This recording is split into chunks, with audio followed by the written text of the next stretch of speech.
This is a sound check for English. Sound check for English.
This is a sound check for French. Sound check for French, 1, 2.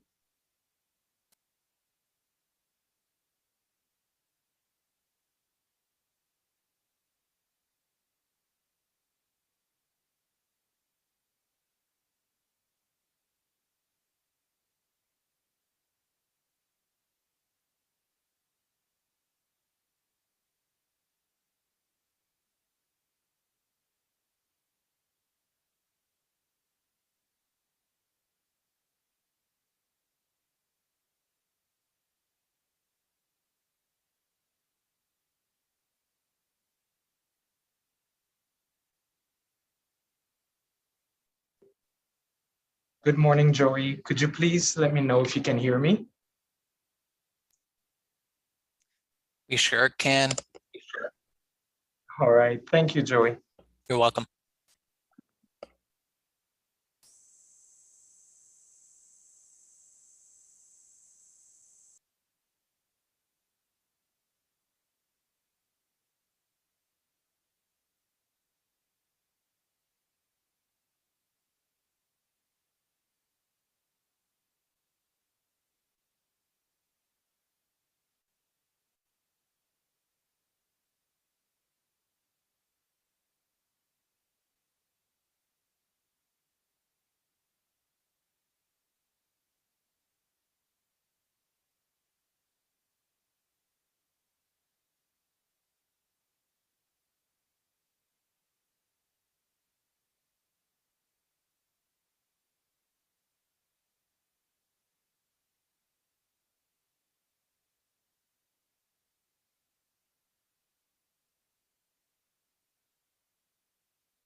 OK.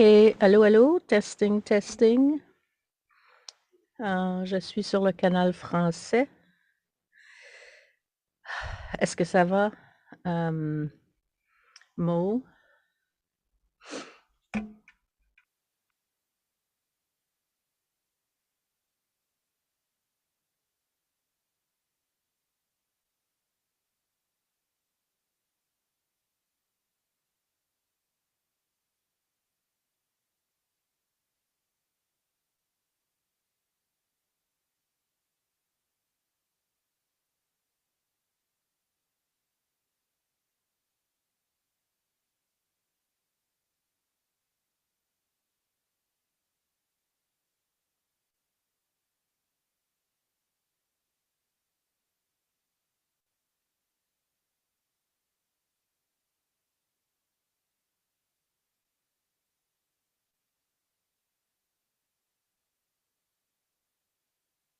This is just a test from the tech support for the interpreter. So, and can you go on French, please?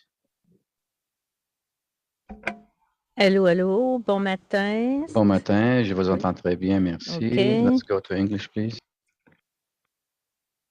Yes, good. You could hear me nice and clean. Perfect, thank you. If anybody from the audience needs to do an audio test, please do not hesitate to ask. Thank you.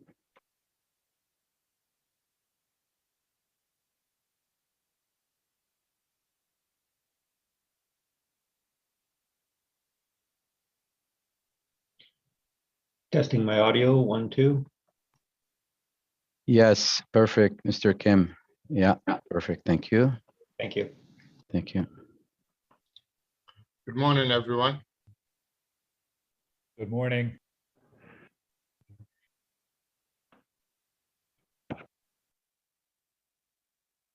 Morning, everyone. Bonjour.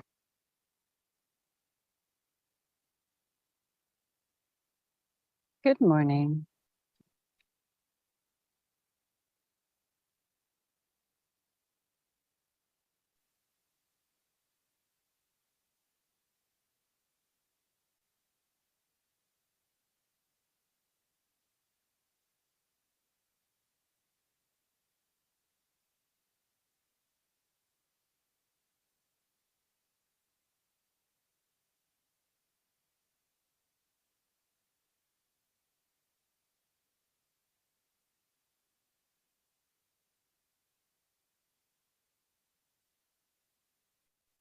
Monsieur Cloutier, est-ce qu'on peut essayer votre audio, s'il vous plaît?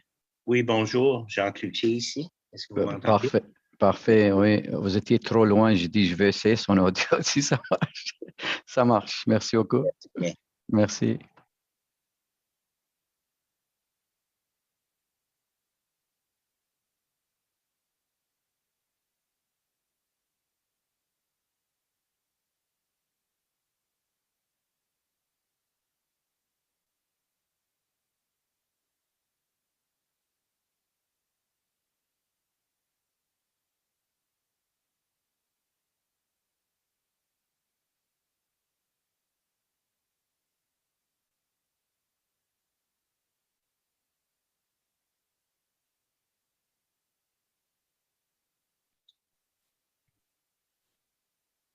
Good morning, East End colleague Powerhouse. Good morning, Eli. How are you, buddy? Jealous, I'm not from the East. I'm from the far West. I went from the far west all the way to the east, Eli, so There you go. I've See? had the best of both worlds. There you go. But not as lucky as Lulav and kids and Dudas. You are welcome anytime. Hey, one city, one team, right, folks? One city. That's right.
Just got a message saying the mayor's on his way, so.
Good morning, colleagues. Bonjour, mesdames et messieurs.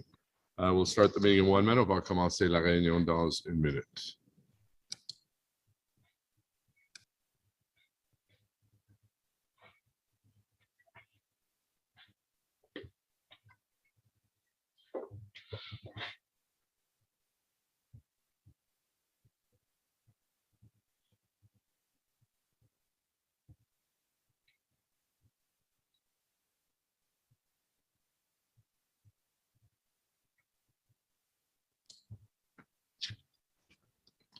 Good morning, colleagues, ladies and gentlemen, members of the media.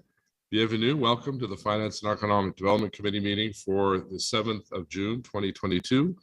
Bienvenue à la réunion du Comité Finances et Développement économique pour le 7 juin 2022. This meeting will be held through the electronic participation in accordance with Section 238 of the Municipal Act 2001 as amended by Bill 197, the COVID-19 Economic Recovery Act 2020. Do we have quorum, Madam Coordinator? Yes, we do, Mr. Mayor. Okay, do a quick roll call. Councillor Conseiller Cloutier. Présent, Monsieur le maire. Councillor Curry. I think I see Councillor Curry there. You're on mute. My mute is having a problem, okay? I'm here. Councillor Derouz. Here, Mr. Mayor. Councillor El Shantiri. Present. Councillor Gower. Here. Councillor Hubley. Here. Councillor Luloff. Present. Councillor Moffat. Councillor Tierney. Present. Councillor Dudas. Present. Any declarations of interest? Confirmation of minutes, adoption de procès verbal, special meeting 37 April 29th. Confidential minutes 37 April 29th. Minutes 38 May 3rd. Special meeting May 6th. On those minutes, carried. We'll go through the consent agenda now. First item of business, Canada North Business Association update. We'll come back to that. There's a presentation. Next, under Community and Social Services, anti-racism strategy, stratégie de lutte contre le racisme. We'll come back to that. For that item, we have translation in English, French, and Arabic. Finance Services, Service des Finances, Finance Lease Agreement 2021. Received. Item 4, 2022 Tax and Operating Capital Budget Q1 status. Oh, please. Is it a quick question, Councillor? I have a question on the endowment fund and on the prudent investor, which is the next item. Those are the only two. Okay, you want to ask it now? Sure. Thanks very much, Mayor. So the endowment fund piece associated with this, That's more on the prudent investor side. I understand that, excuse me, I'm mixing issues here. The first one I wanted to discuss is the $1 million that we had allocated as part of the climate change budget. And I believe that's in this section. That was to establish a fund that could be a revolving fund. And I just wanted to ask staff about the establishment of that fund. It's a one-time fund this time around, but I wanted to make sure that what the purpose of that $1 million will be in terms of reinvesting savings from energy efficiency measures back into climate change implementation, if that's where we've landed. Councillor, sorry, I thought this was going to be a quick item. We'll come back to it then. We'll go Great. on. Yeah, thank you. Okay. All right. Next is investments, endowment fund, and other treasury activities. Just hold that one. Thanks. Capital adjustments and closing a project, city tax and rate supported. Carried. Carried. Innovative client services, a 2021 procurement year in review. Received. Received. Item 8, 2022 City of Ottawa Municipal Accessibility Plan. We'll come back to that. We have a presentation. Planning, real estate and economic development, acquisition of Nance Woods through land exchange. Carried. Carried. Carried. To Councillor Kitts for your work on that. Item 10, Brownfield grant application, 1098 Ogilvy Road and 1178 Cummings Avenue in Beacon Hill, Searville. Carried. Carried. Item 2 is, item 11, Brownfield grant application, 18 Hamilton Avenue North in Kitchissippi Ward. Carried. Carried. Carried. Item 12, Brownfield grant application 1335 and 1339 Bank Street in Alta Vista. Carried. Carried. Carried. Information previously distributed. Use of delegated authority by Revenue Services. Received. No, we have one inquiry we'll come to at the end, and no notices of motion. So we'll go back to where we have guests from outside. Our first item is Canada North Business Association update, growth and opportunity in Canada's largest tech hub. And we have a presentation by Jamie Petton, President and CEO of the association, Amy McLeod, Chair, and Sir Terry Matthews, Chair of Wesley Clover International. So we'll welcome those guests. Does staff wish to do any pre-announcement, or is this, we're going to leave this up to Jamie, I guess? I see Jamie there. Hello, Jamie. How are you?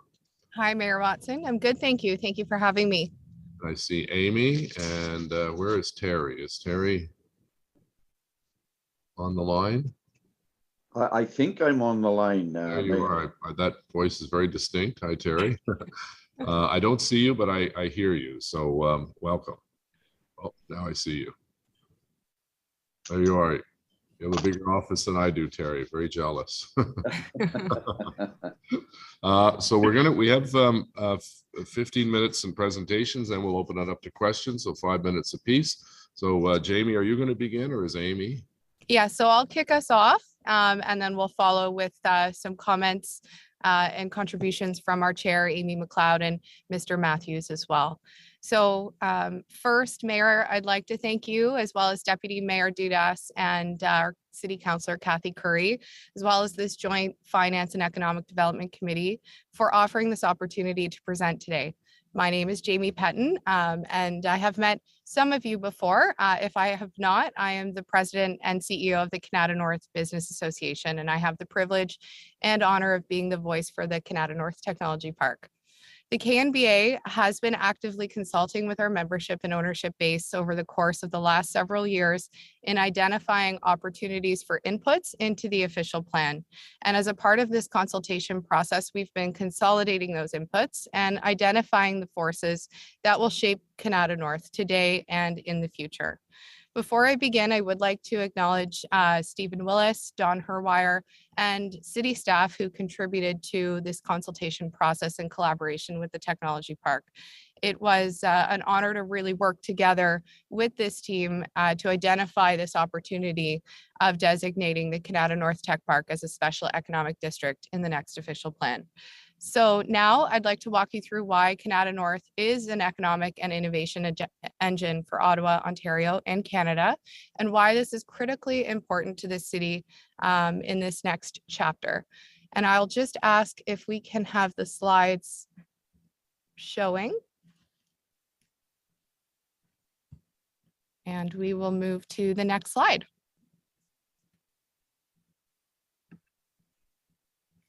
So up on the screen, many of you will be familiar with this map.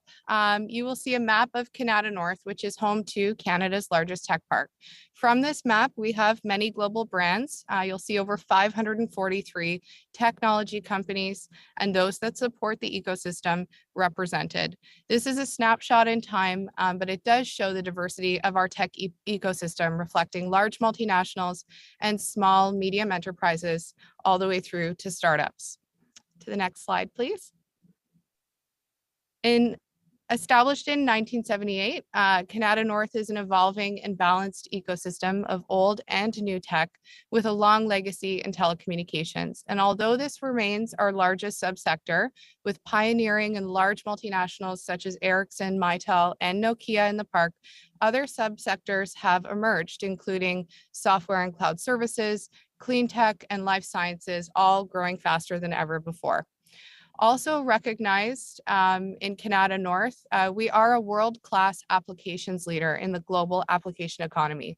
Canada North is a leader in connected and autonomous vehicles, artificial intelligence, cybersecurity, and the Internet of Things. Next slide, please. Anchored by Canada North-based BlackBerry QNX, Ottawa is Canada's connected and autonomous vehicles capital and home to more than 90 startups, corporations, and post-secondary institutions that are contributing to CAVs of the future. The tech park is home to the city's connected and autonomous vehicles public test track, where Ottawa was the first Canadian city to launch testing on an on-street autonomous vehicle with live City of Ottawa infrastructure. The Canada North Tech Park is the perfect smart cities living lab. Next slide, please. Some of you might be familiar with this data. As released in our 2018 Economic Impact Assessment report, Canada North provides a significant and fast-growing economic and employment impact to Ottawa, Ontario, and Canada. Up 66%, the companies in the park contribute $13 billion to GDP and generate over 33,000 jobs. Next slide, please. The recent opening of the University of Ottawa and Carleton University's Canada North campuses also support a successful partnership and close integration of universities in the technology park, offering talent, research, and training to accelerate the ability of our companies to innovate and flourish. Talent attraction and retention couldn't be in higher demand at this time in the tech park. And there are select few technology parks around the world who have taken this model of integrating academia directly within the industry ecosystem. Next slide, please. So as shared, Canada North is a vital engine driving Ottawa's economic development. The companies of the tech park contribute $170 million in returns to the city annually. And all of the above demonstrate that there's a critical need for planning policies that can ensure the continued momentum of employment and prosperity in the park and for those that are employed across the city. Next slide, please. But it is not all good news. The impact of COVID-19 across our technology hub can't be understated. Small businesses, retailers, restaurant owners, and service providers are still struggling to survive. Employees and their employers are doing their best to balance the constant change and uncertainty. And finally, our commercial property owners are concerned, will my tenants return? In a recent survey conducted by KRP, they have identified that a large majority of tenants see between 25 and 70% of their tenants returning to the workplace, whether that's in a hybrid capacity or a full-time capacity. But 60% of them have yet to develop their back to work plans. So it's ever more important that together as a community, as an ecosystem, and as a city, we support them in guiding that return to the workplace, return to the community as we emerge from COVID. So what's next? Next slide, please. Together, we believe we can transform the technology park from a 1970s industrial business park to a complete and connected living lab community with mixed uses, next generation technology solutions, and a vibrant culture of collaboration across the tech park. What will distinguish this district from the office park of today? A series of compact nodes that support the critical mass of live, work, play, learn, and innovate activities by promoting creative coalitions of people that power new ideas. Next slide, please. The Canada North Special Economic District will be linked by cutting-edge mobility, as well as a rich public realm and network of lively, walkable, and public spaces. As a special economic district, Canada North will benefit from regulatory flexibility to enable the district to adapt to rapidly changing technologies and business models. In contrast to the office park of today, the Canada North Special Economic District will encourage a broader range of uses, including a diverse range of housing, broader mix of retail, food, arts, culture, breweries, and similar uses that bring life to our streets and promote community collaboration. Next slide, please. A grand vision, such as what was conceived for the Woven City in Japan, will inspire a shared path forward in Canada North's endeavor to be a world-class destination for innovation and technology. The future vision recommended as a next phase of work through an inclusive process will be to establish Canada North as a connected innovation community and a living lab. This community of the future will attract and retain talent from around the globe and provide significant long-term economic benefits to Ottawa, Ontario, and of course, Canada.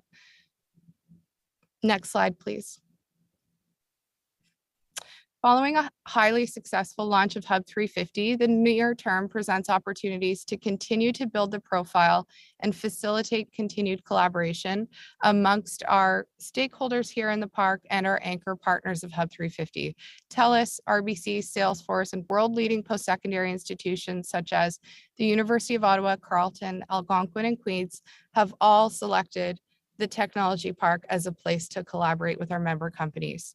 Hub 350 will serve as that physical gateway to Canada's largest tech hub, where talent can explore opportunities to connect and collaborate. Next slide, please. At the heart of Hub 350 is our TELUS 5G Innovation Zone. As you're going to hear from Mr. Matthews, 5G represents one of the most significant new advances in communications technologies to date. In the short term, Hub 350 will accelerate customer adoption and real-world deployment of next-generation tech solutions on live city streets in the park. The association will place a continued focus on reinforcing Ottawa as Canada's connected autonomous vehicle capital through continued collaboration with our partners at Invest Ottawa and Area X.O. Together, KNBA are excited to cooperate and operate this community-driven office space. But in the long term, we're bracing for a continued increase in competition for labor, a need to create a people and place hub with a dispersed workforce, and ongoing ramifications and impacts of COVID-19. As such, we are continuing as an organization and as a community to focus on supporting our post-secondary institutions in connecting their talent to experiential learning opportunities here in the park. We're continuing to focus on developing Canada North as that complete and connected living lab community, and on integrating all infrastructure and technology related to smart cities in this future mixed use living lab environment. Next slide, please. In consideration of the opportunities that the new official plan present for Canada North, we'd like to express our need for further investment in infrastructure and development, specifically to further unleash the potential for the tech park over the next 20 years. Our greatest challenge today, and it will be moving forward, is in inadequate infrastructure to support our current and future levels of growth. Traffic and transit challenges continue to impede that attraction and retention of world-class talent. And there's an urgent need to implement solutions that will alleviate future congestion and solve the transportation needs of our 33,000 person workforce here in the park. Next slide, please. So our ask today is for you to prioritize LRT Phase 3 and BRT in the City of Ottawa's next transportation master plan. With Nokia's recent announcement of over 2,800 residential units in the park, this infrastructure investment is now just a necessary and critical need in order to support the continued momentum in the park. Nokia's plans are really just the beginning, as I've shared today, of this forthcoming transformation across the Canada North Tech Park. We're at a critical point in time where we can and will, if we work together, determine the future potential for growth and economic prosperity in Canada's largest tech hub. And with that, as I mentioned, I'm joined today by our chair, Amy McLeod, as well as chairman of West Clover International, Sir Terry Matthews. Both are going to provide some supporting comments with the perspective of talent attraction and retention needs here in the park and that next 5G wave. So I'll pass it over to you, Amy. Thank you, Jamie, and thank you, Mayor Watson and members of council for spending some time with us this morning to think and talk about Canada North, where we are today and where we want to go in the future. I do want to acknowledge the incredible leadership of Jamie Patton. She is a classic example of a young tech executive that grew up in the park, that has a vision bigger than anything that I could have come up with in my own head, and perhaps even Mr. Matthews, and is leading the charge to make sure that we keep what we have in Canada North, which is a very important tech ecosystem and economic contributor to Ottawa and to Canada, and also to make sure that we're competitive globally, which is increasingly where the tech market is. I also want to acknowledge the contributions of Councillor Curry, who serves on our board and is a local champion for Canada North. And on a personal level, I want to acknowledge all of the folks on the call who helped steer us through that tragic power outage earlier in May. I am a long resident of Stittsville, and Councillor Grower, your communications to keep us informed and on top of things and to know where things were leading was invaluable. So just wanted to take an opportunity in front of the audience to say thank you for that. Jamie has asked me to speak specifically about talent acquisition and retention in the park. I am, in addition to the chair of Canada North, I am the vice president of corporate communications for MDA. MDA is Canada's premier space company, well known for as the builder of the Canada Arm and the RadarSat family of Earth observation satellites that are heavily used by the government of Canada and others. Intensely high-tech developments happening in Canada North that support a global industry that is increasingly and rapidly expanding. Our largest challenge as a business, and I believe reflective of most of the member companies in Canada North, is talent. It is the raw resource that powers our industries. It drives all of that economic benefit that Jamie profiled at the beginning of her talk. And it is the biggest risk we have to not only maintaining what we've got, but continuing to be able to compete globally. Canada North, as some of you were there, Mayor Watson was gracious enough to join us at TechNeta in April, largest tech recruiting event in Ottawa for certain, I would say one of the largest in Ontario and in Canada. 2,400 job seekers, people looking for jobs, 1,400 open positions in Canada North, in addition to the 33,000 that Jamie already talked about. We fight every single day to hire those people. My own company in 2021, the year just ended, hired 670 new staff. We will not grow or succeed without them. To date this year, it's January 1st or shortly after, we've hired another 400. That is not an anomaly to my company. That is a reflection of the intense shift to tech-intensive business and the fact that almost every business, including council, as I sit here and I look at the screen today, has tech requirements. We're all competing. We're not competing just in Ottawa. We're competing in Ontario, in Canada. We go to France, we go to Europe, we go to economies that have highly educated skills that we need to recruit and bring to Canada. It is a hand-to-hand combat fight every day for talent. And the infrastructure plan that Jamie has presented is so critical for us to be able to attract that talent, to create an environment where we can have people who can root in one company and spend the next 30 years having a fantastic world-class tech experience and career.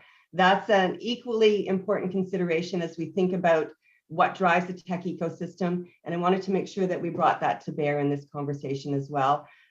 With that, and just recognizing time, I would turn it over to Sir Terry to talk a little bit about the next wave of technology that is impacting the park and the global tech infrastructure community and ecosystem, 5G.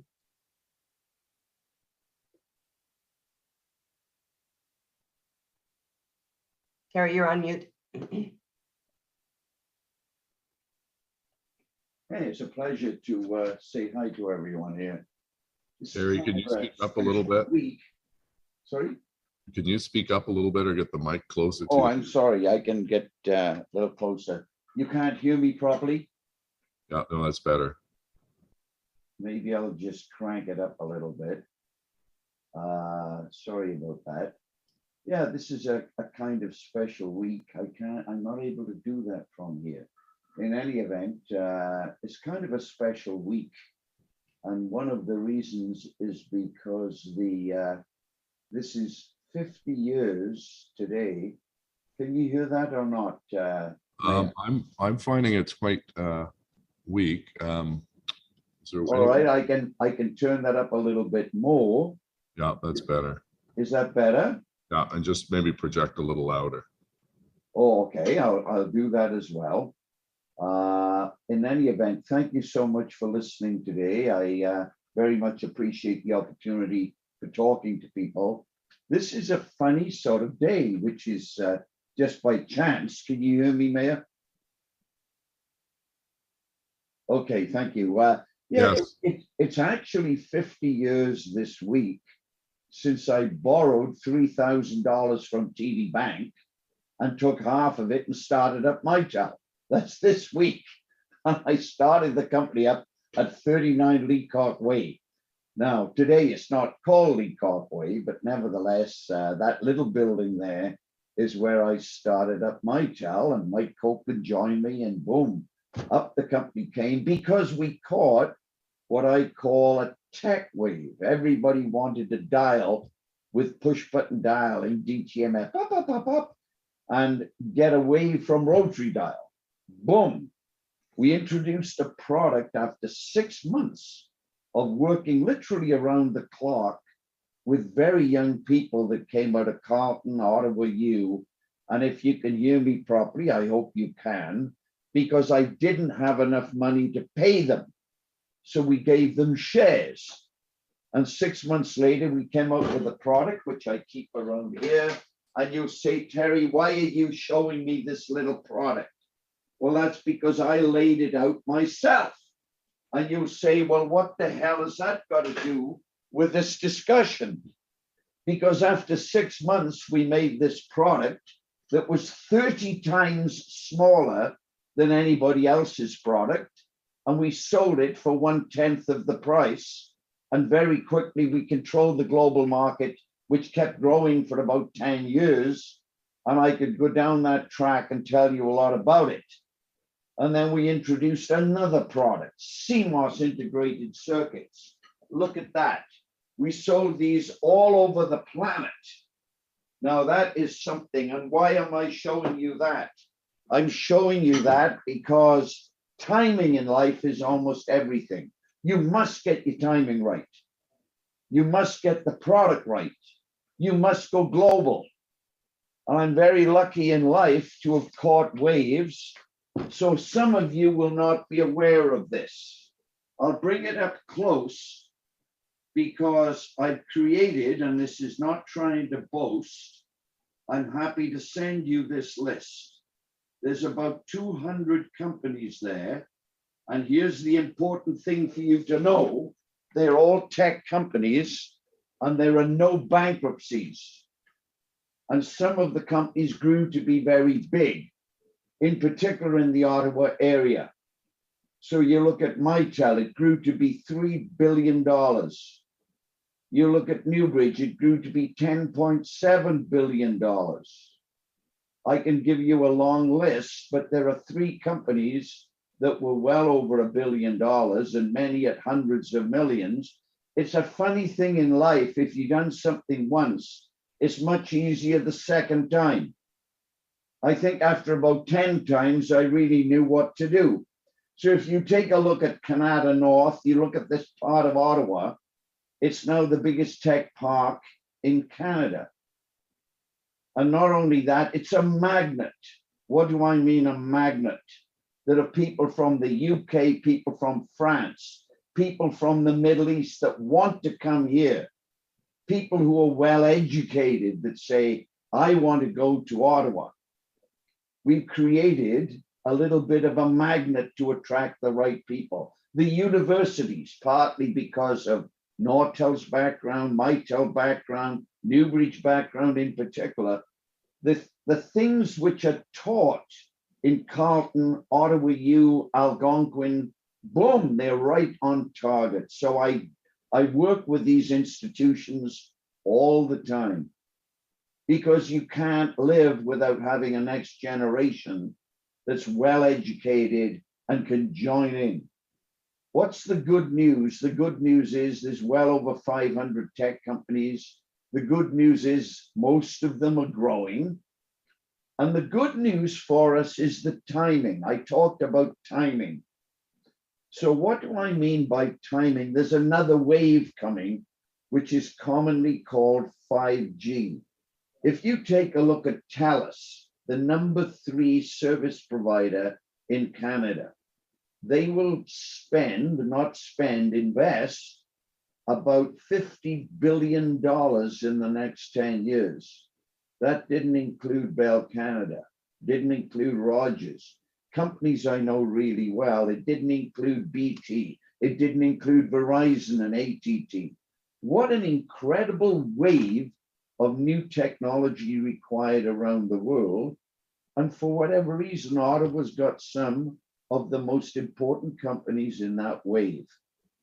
So what am I trying to say here is if we get it right, in the next 10 years, you will see Ottawa double in this next generation of technology, which we simply call sometimes 5G, sometimes we call it IoT, Internet of Things. I'm actually working now with the federal government and the provincial government to bring a summit together in Ottawa to talk about this next generation. Because lots of people talk about it, but they don't understand the bits and the bytes. They don't understand the in-depth reason that Ottawa's where much of this global growth, or much of it, will actually come from here.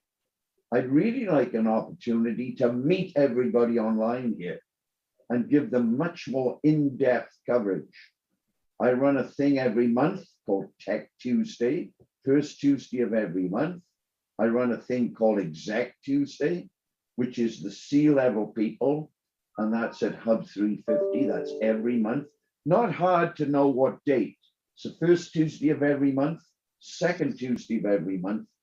So what's my message to you? Please understand this is global. Please understand we actually have a hub here, which is one of the best on the planet, and it's a magnet. So I'm happy to answer any questions. So Mayor, thank you for working with us and organizing this today. I happen to be an industrialist. I'm a technologist. My entire career has been in engineering and wireless. And that's the next generation of communications. And it is global, and it's the biggest change that the planet has ever seen in communications. You don't have to dig up roads. You don't have to rip out ceilings and walls because it's wireless. Happy to answer any question you like. Right. I have the sensitivity, Mayor, of a brick.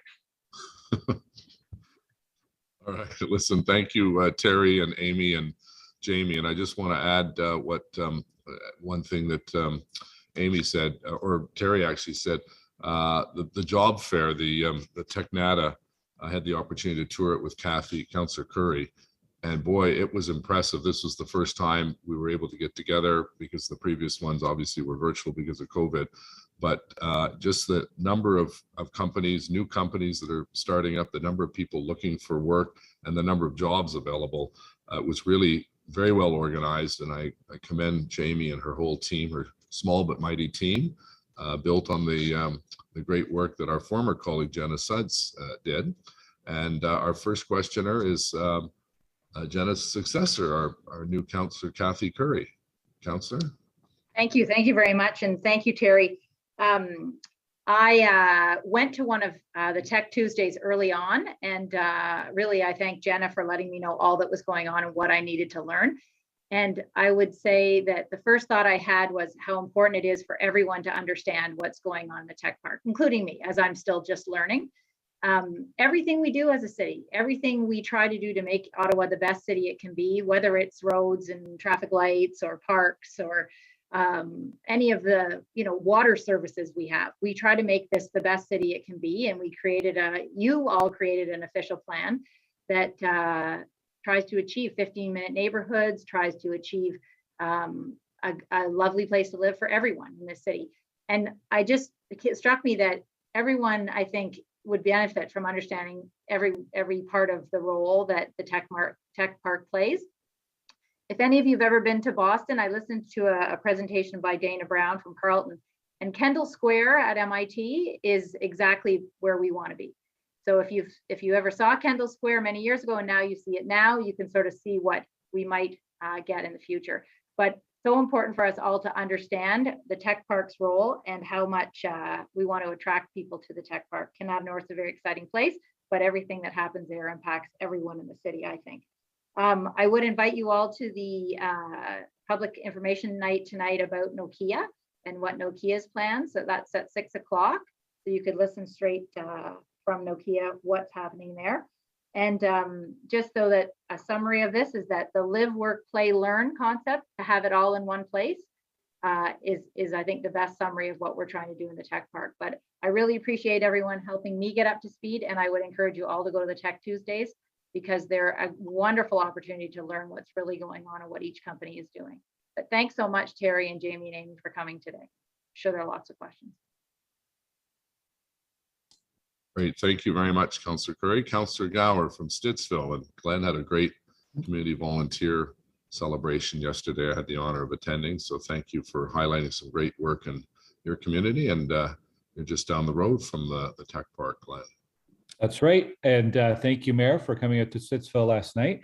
In Stittsville, especially in the new communities, the new homes that are being built, when I visit residents there, it does seem like every second or third family is here because they are working in Canada North, working in technology. So definitely we see the impact in the West End that the technology park and the jobs, the impact on the growth in our community here. So thank you for your presentations. What I wanted to ask is, from a municipal perspective, I mean, there's all sorts of projects, all sorts of initiatives, all sorts of aspects of the municipality that can affect the healthy growth and allow us to support a district like Canada North. If we had to focus on one thing as a municipality, what is the greatest barrier or roadblock to growth that we should be focusing on as a council over the next 4 or 5 years? Glenn, that's not difficult to answer, because some of the biggest companies, they have a global mandate with green space. Now, because I have in Canada North, starting with Mitel and then going through Newbridge, and you may recall that I started up lots of affiliated companies. So Newbridge, as an example, had about 100 associated companies, 50 of which I started up, because I always realized that a young company, if they have ownership and so on, sometimes they work 7 days a week because they have ownership, they want to grow it, and it's not R&D income on the bigger company. So my argument always is, you should be so lucky that a company wants to work with you, spend their time and money on research and development, and it isn't your income statement. So if you guide them that becomes added value to go after the global market. Now that's worked very well for me. So now it's been in this part of Ottawa like a magnet. So you get companies like Sienna. Now, Sienna is a big company in the world of fiber optics. Where did the technology come from? It was actually a Newbridge startup called Cambrian, which was acquired by Nortel. I wouldn't personally have sold it, but nevertheless, you know, there was such an offer, the shareholders wanted to sell it. And so it was sold to Nortel. Nortel went bankrupt, Sienna bought it. It's the basis of their metropolitan area optical network business, which is global, and it's big. If you look at what used to be the Newbridge headquarters, that's now the headquarters of Nokia, a fairly large global company. That's the headquarters of the optical business for Nokia, which is very global. So I could go down a long list. For instance, some of you may know the name Solace. You might say, what the hell are you talking about? Well, it's a funny name. So you use your fingers. Sol is sun, turn your hand, and ace is first. First sunshine on the network. So you'll say, like, why am I bringing this up?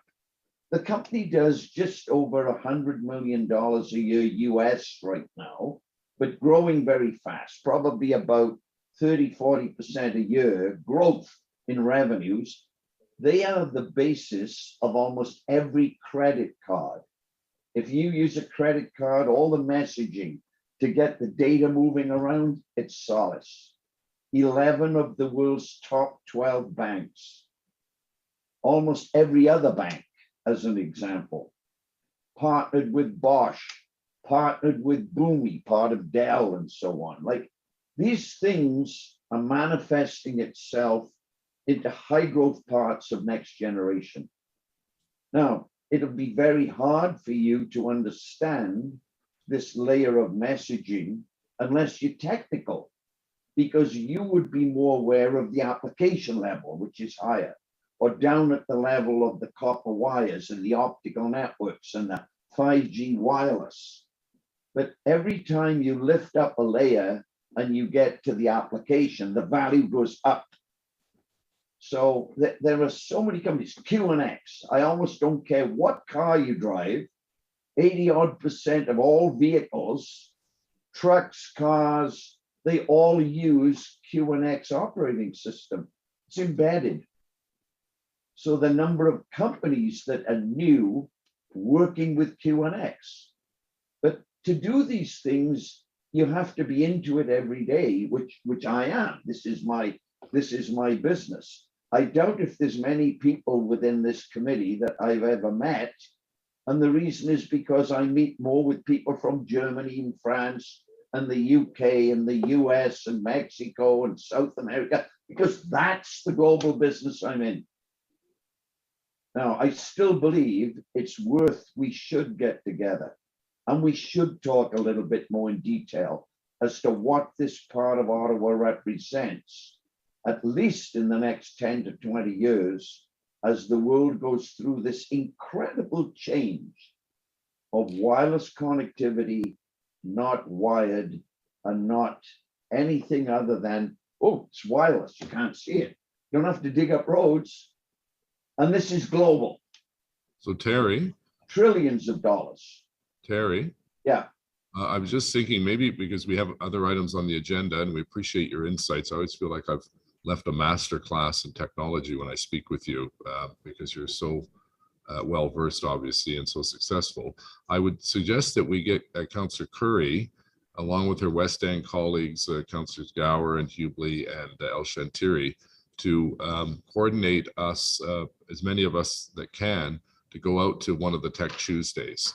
I think, you know, I've been to a couple of them. I find them quite fascinating. You get to meet some people who are doing some amazing things. So maybe, Kathy, you can deal with your West End colleagues, because it's a team effort, and organize, you know, a time when we can go out for one of the Tech Tuesdays. Mayor, I recommend we do something different and do a special. If you come to Tech Tuesday, you get a general talk down. you don't get something specific. So if it's all right with you, I'll work with you on a date and time. Okay. And I will address the entire group. Because this is very much an important thing for the city. No, I agree. And we're very proud of the tech park. Eli's got his hand up, and then I think we're going to have to go on to our next item where some people are waiting for us in the queue. So Councillor El-Shantiri.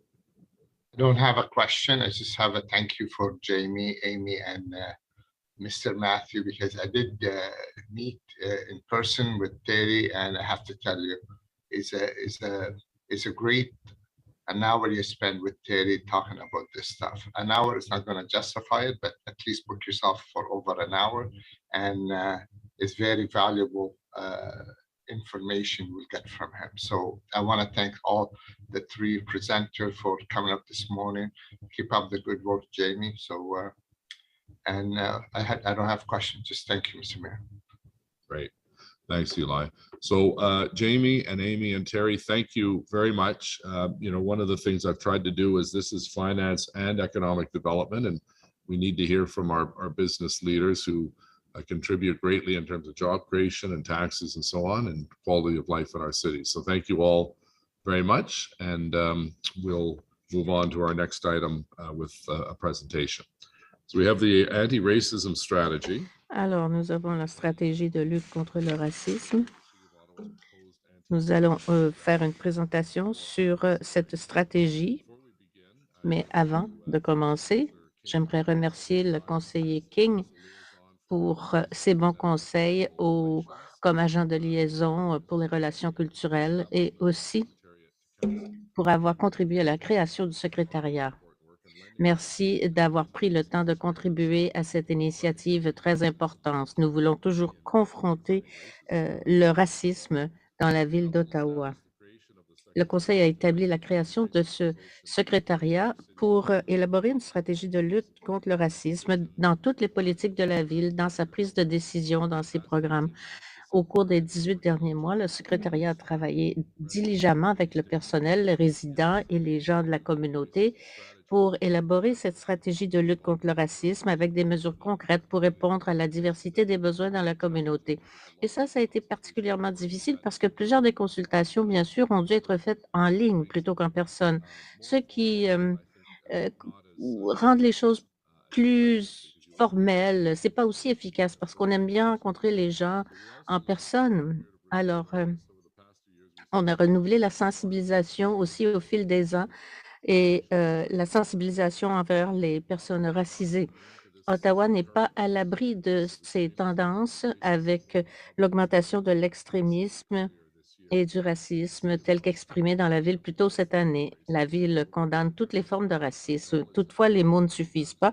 Il y a du travail à faire pour régler le problème et la stratégie qu'on nous demande d'étudier établit le fondement même de la création d'une ville plus sûre et plus inclusive. Le gouvernement municipal joue un rôle dans l'identification des causes de racisme systémique et le secrétariat nous aidera à aplanir les obstacles systémiques grâce à votre participation, la participation complète de tous les résidents d'Ottawa. J'ai eu l'occasion d'aller à plusieurs réunions, des tables de consultation sur la lutte contre le racisme et les perspectives communautaires sur le racisme systémique touchent tous les secteurs de la société. La stratégie a engagé plus de 1000 résidents et continuera de le faire tout au long de sa mise en œuvre. Ces réunions sont très importantes. Nous avons entendu les préoccupations de la communauté. Alors, je remercie les voix des communautés racisées, autochtones et autres qui ont contribué de leur temps, de leur expertise et de leur expérience pour se pencher sur ces enjeux importants. Je pense que la stratégie qui sera présentée aujourd'hui est en harmonie avec le travail d'équité qu'a approuvé le Conseil, y compris son plan d'inclusion et de diversité. La mise en œuvre des mesures et de cette stratégie permettra d'assurer que les communautés racisées de la ville aient un accès équitable aux programmes, aux services, aux ressources de la ville pour atteindre leur plein potentiel. La ville demeure engagée à l'élaboration de programmes et de services qui répondront à la diversité des besoins dans la municipalité et d'avoir une main-d'œuvre représentative de la communauté. Et maintenant, je donne la parole à Steve Kanalakis, le directeur municipal, pour son introduction. Steve. Merci, Maire Watson. Bonjour tout le monde. Je suis très heureux aujourd'hui d'être ici pour présenter la première stratégie de lutte contre le racisme de la Ville d'Ottawa. Énormément de travail a été investi dans cette stratégie et je remercie tout le personnel de la direction de leur bon travail. Nous sommes très heureux d'avoir Suzanne sur notre équipe. On a eu beaucoup de chance de la trouver et de la convaincre de travailler avec nous. Elle a fait un travail remarquable depuis son arrivée. Et je tiens à remercier aussi le maire Watson et la conseiller Ralston King, qui est notre agent de liaison, parce qu'il a été un chef de file incroyable, nous a poussé à avancer et c'est grâce à lui qu'on a fait autant de progrès. Et je dois aussi remercier Donna Gray, notre directrice générale des services communautaires et sociaux, pour sa vision, son leadership. Elle a travaillé avec d'autres collègues dans notre organisation comme Dana Turner, Liz Marlin aux ressources humaines et Donna a été affectée au nom de l'équipe de la haute direction et en très peu de temps, elle a établi la nouvelle direction et Suzanne, bien sûr, s'était montée une équipe et a insisté pour l'élaboration de cette stratégie grâce à sa vision incroyable. Alors, je me sens bien parce que j'ai fait le bon choix en confiant la tâche à Donna en dépit de toute la charge de travail qu'elle a déjà. Alors, merci beaucoup, Donna. Et comme le maire Watson l'a dit, je suis d'accord que comme municipalité, la Ville d'Ottawa a un rôle important à jouer pour contester le racisme et notre stratégie de lutte contre le racisme est un volet très important pour atteindre notre but. Comme organisation, nous sommes responsables de partager d'assurer que les résidents ont un accès égal à tous les programmes, aux ressources et aux services de la Ville. Et cette stratégie représente notre engagement à la mise au point de programmes et de services qui tiennent compte de la diversité. Notre travail a déjà commencé et un bel exemple de cela, c'est le travail récent de santé publique et l'équipe des ressources humaines pendant la pandémie depuis 2019. Le fait que les Autochtones, les Noirs et les communautés racisées ont pu profiter de nos services. Le personnel a mis l'accent sur un recrutement qui reflète la diversité de la communauté. Veille à ce que l'information soit disponible dans plusieurs langues aussi. Sur plusieurs plateformes pour la communauté. Et ça, c'est un bel exemple des efforts déployés pour aplanir les obstacles systémiques, ce qui peut donner des résultats positifs. Alors, cette stratégie sera appliquée dans toute la municipalité. Elle prévoit une approche dans l'ensemble du système qui sera intégrée à tous nos plans d'affaires. Cela informera l'élaboration des politiques de la ville et la prise de décision sur l'affectation des ressources, l'engagement avec la communauté, la communication avec la communauté, l'évaluation des programmes, la réception de plaintes, comment nous contrôlons nos progrès aussi et évaluer le résultat de la stratégie. Nous sommes déterminés à réussir. C'est aussi important de souligner que l'équipe de la haute direction est engagée à se prononcer contre le racisme en faisant preuve de collaboration et de leadership, qui est le thème central de la stratégie. Il faut s'assurer de prendre des mesures qui feront promouvoir l'équité en milieu de travail. Un autre élément crucial dans l'élaboration de la stratégie. Alors, on a entendu des choses qu'on n'aimait pas entendre. D'après les consultations, on a entendu que la Ville avait des problèmes avec les enjeux de groupes racisés. Et tous les employés à tous les niveaux doivent être prêts à appuyer cette stratégie, à s'engager dans ce travail. À l'interne, nous avons du travail à faire. Le personnel a dit qu'il avait vécu du racisme parfois en milieu de travail. Ils n'aiment pas parler du racisme quand ils en sont victimes nécessairement. Cela peut nuire aussi à leur santé mentale. Alors, on prend cela très au sérieux. On ne veut pas entendre ce genre de témoignage. Malheureusement, c'est le reflet de ce qui se passe dans la grande communauté. Nous avons 17 000 employés, un microcosme de la société. Il est malheureux que nous devions entendre ce genre de choses, mais au moins nous allons prendre des mesures pour contrer tout cela. Le personnel non racisé ne se sent pas toujours habilité à régler des problèmes de racisme ou à s'engager dans ces conversations. Il faut accroître la sensibilisation parmi le personnel à la formation, l'éducation, augmenter la représentation dans les postes de direction. Nous sommes engagés à prendre les mesures nécessaires pour assurer la sécurité des Autochtones, des Noirs et des groupes racisés. Là encore, je répète que l'équipe de la haute direction est déterminée à appliquer cette stratégie. Elle fera preuve de l'engagement de la Ville à lutter contre le racisme. Nous allons prioriser les mesures à prendre et nous tenir responsables les uns les autres de l'accomplissement de ce travail. Et je suis profondément engagée à ce plan et à sa mise en œuvre. Je vais donner la parole maintenant à Suzanne, qui est directrice de la direction sur l'équité entre les genres, qui va vous donner plus de détails. Merci de m'avoir écouté.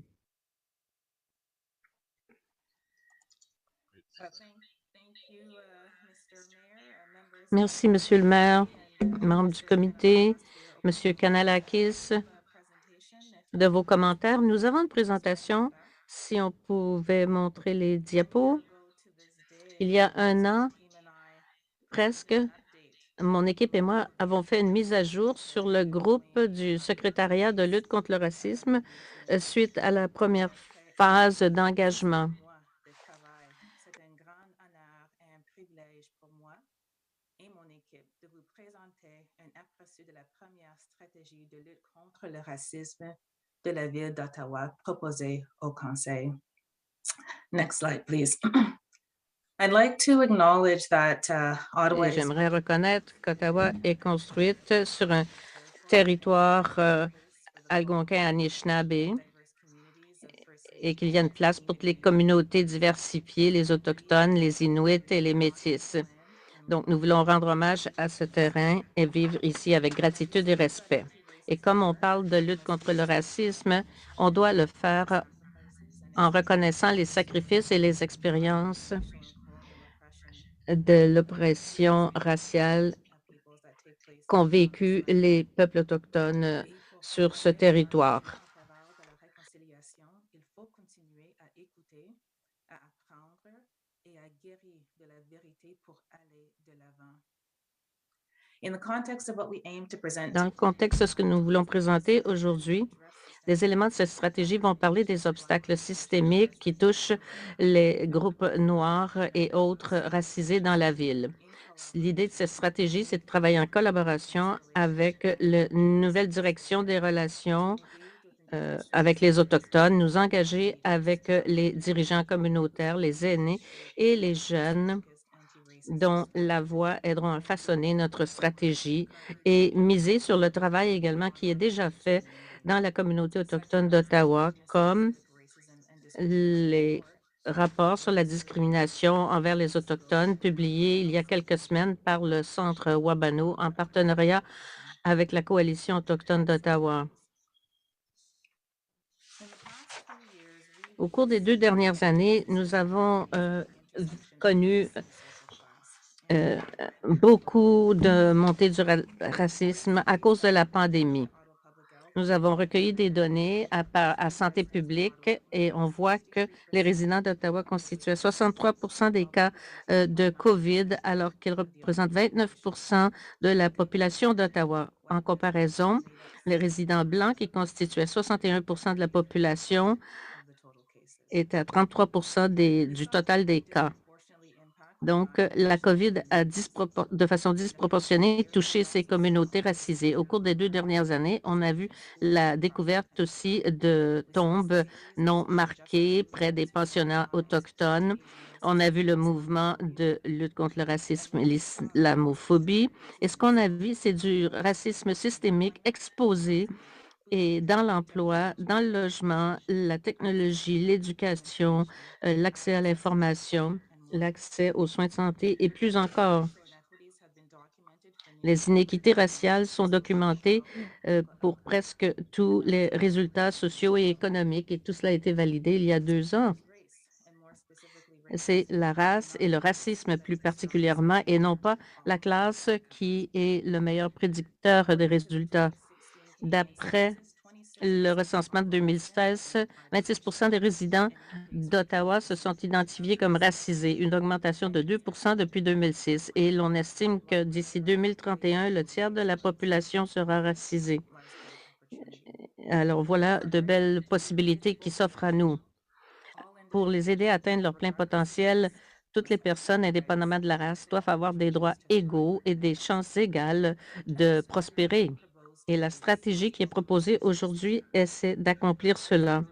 Cela vous donne une marche à suivre pour l'équité raciale vers une approche systémique pour veiller à ce que la population d'Ottawa, indépendamment de leur identité raciale, ait un accès équitable aux programmes de la ville, aux services, aux ressources et aux possibilités offertes.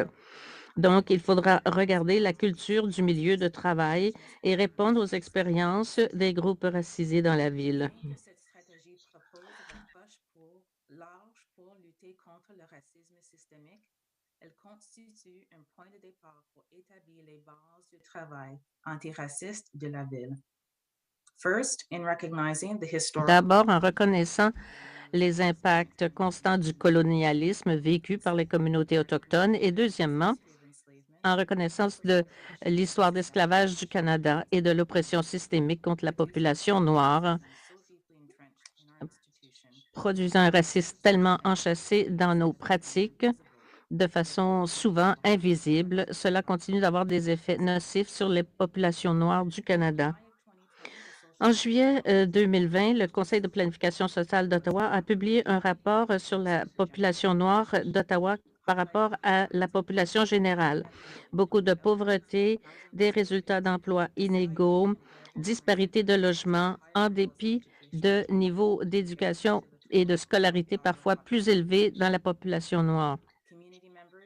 Les membres de la communauté, les employés de la ville ont demandé à la ville de parler du racisme contre les Noirs dans sa stratégie.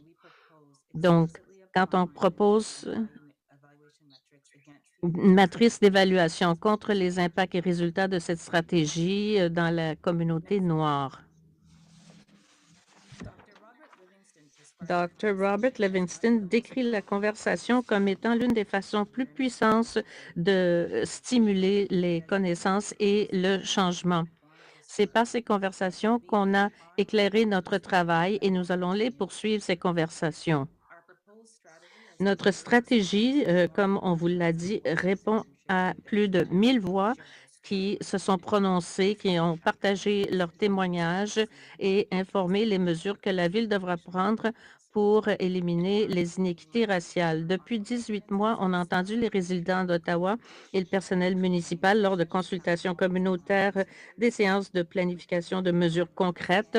Nous avons fait des survols environnementaux et étudié des stratégies dans différents secteurs, différents paliers de gouvernement, différentes industries pour bien saisir les pratiques courantes. Nous avons établi une table consultative avec des dirigeants communautaires d'Ottawa pour guider notre processus, donner le contexte communautaire et saisir les enjeux émergents en matière de racisme. Il y avait une représentation du personnel municipal de tous les services de la municipalité à ces conversations. Le produit final est une stratégie avec des mesures concrètes et tangibles qui veilleront à rassembler les gens par sa mise en œuvre et la communication de notre engagement constant. Nous espérons créer un changement fondamental dans notre façon de travailler à la Ville en adoptant une approche en matière de lutte contre le racisme. Donc, grâce à une série de questions et des principes directeurs, nous allons veiller à assurer l'équité raciale et la durabilité, l'appliquer dans toute la Ville, dans notre fonctionnement, dans l'allocation des ressources, dans l'évaluation du travail que l'on fait et surtout notre engagement mutuel. Alors que l'on reflètera ce qui a été dit pendant les consultations et pendant les entrevues d'emploi, le traitement inéquitable et injuste parfois dans la communauté, dans le système scolaire, le mauvais traitement dans le système de soins de santé, tout cela nous force à prendre un peu de recul. Combien d'entre vous ont été témoins de racisme dans votre vie? Qu'avez-vous fait? Qu'avez-vous dit? Comment vous êtes-vous senti? Et alors qu'on réfléchit plus récemment à la famille Axel qui, il y a un an, hier, ont été tués à London, en Ontario, à cause de l'islamophobie. Et après plusieurs réflexions et prières pour eux, on ne peut pas oublier que le racisme cause beaucoup de tort dans la communauté. Donc, l'un de nos principes directeurs dans la stratégie souligne le travail qu'il faut faire pour réparer les relations, pour développer la confiance et pour guérir comme communauté. Cette stratégie propose un plan d'action avec 7 domaines de focalisation et 132 mesures à mettre de l'avant au cours des 5 prochaines années. Nous sommes fiers que chaque service municipal de la municipalité s'est engagé à prendre des mesures pour arriver à l'équité raciale dans la ville d'Ottawa. Ces mesures sont en réponse directe aux consultations du personnel et de la communauté et tiennent compte des capacités de chaque service municipal et des budgets. Le plan d'action cherche à améliorer la représentation, la gouvernance et le leadership, améliorer l'accès aux services communautaires et créer un environnement accueillant. On mettra de l'avant des méthodes pour accroître la représentation à nos agences, nos conseils, nos commissions et comités consultatifs en accroissant la sensibilisation à toutes les possibilités offertes, en adaptant nos stratégies pour assurer une bonne représentation. On donnera accès à des capitaux aussi pour les secteurs sans but lucratif, pour le logement abordable et pour l'élargissement du projet pilote sur le logement des communautés noires.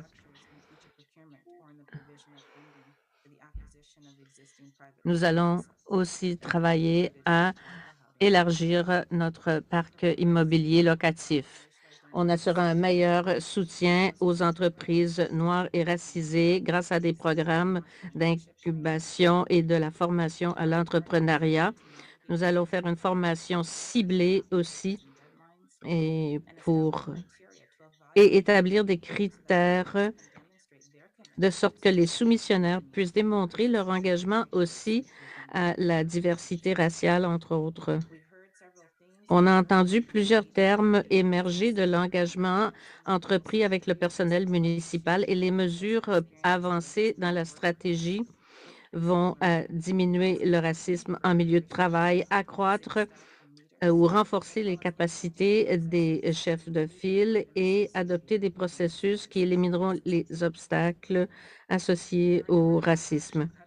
Il y a différentes mesures qui recoupent toute la municipalité suite à la rétroaction de la communauté.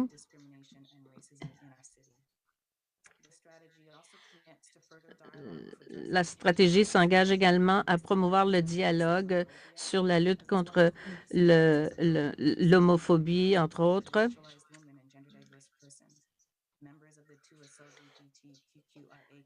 Contre les groupes du LGBT2+. Nous allons proposer une approche progressive pour la mise en œuvre. Alors, entre juin et décembre, nous allons mettre au point un plan de mise en œuvre et un cadre de mesures, établir une stratégie de communication et préparer un plan dans le nouveau mandat du Conseil avant le lancement de janvier. Dans la première phase, nous allons établir la fondation pour ce travail à tous les niveaux de l'organisation. Nous savons combien de personnes se sentent mal à l'aise ou mal équipées pour parler de questions raciales. Et Ceci est ressorti des consultations avec le personnel. Nous croyons que la première étape doit être de rassembler les gens pour parler honnêtement de la race, pour être certain d'avoir les compétences interculturelles de sensibilisation, aptitude et capacité de rectifier les inégalités raciales, toujours avec pour objectif de créer un changement profond et durable. Cette première phase se consacrera aussi sur la collecte de données ventilées selon la race pour qu'on puisse évaluer l'impact des mesures prises et nous allons encourager l'engagement continu et l'établissement de relations dans la communauté. Pour la phase suivante, nous allons faire évaluer, examiner, concevoir et modifier des programmes, des politiques et des services. Et de là, nous allons continuer de mettre en œuvre les mesures et les approches de lutte contre le racisme dans l'élaboration de politiques et la prestation de services. Ceci a été et continuera d'être une stratégie qui a été co-créée et co-mise en œuvre avec la communauté pour qu'on puisse répondre aux besoins, qu'on conçoive des programmes et politiques pour régler les enjeux systémiques et changer la réalité au fil du temps. Notre succès collectif repose avec la mise en œuvre et l'exécution de cette stratégie. Et cela dépend de notre leadership partagé. Alors, les conseillers ont posé bien de bonnes questions sur l'engagement des jeunes, la collecte de données et vos rôles pour faire avancer ce travail. Vous montrez un grand intérêt. On a rencontré chaque équipe de chaque service et tous les dirigeants, tous les gestionnaires se sont dit très intéressés par ce travail. Et j'aimerais reconnaître Donna Gray, qui est une alliée, une championne de notre cause en lutte contre le racisme dans toute la ville. Le secrétariat de lutte contre le racisme appuiera les services municipaux pour être certain que la lutte contre le racisme fonctionne bien. Et la table consultative de lutte contre le racisme continuera de jouer un rôle clé dans la mise en œuvre de la stratégie.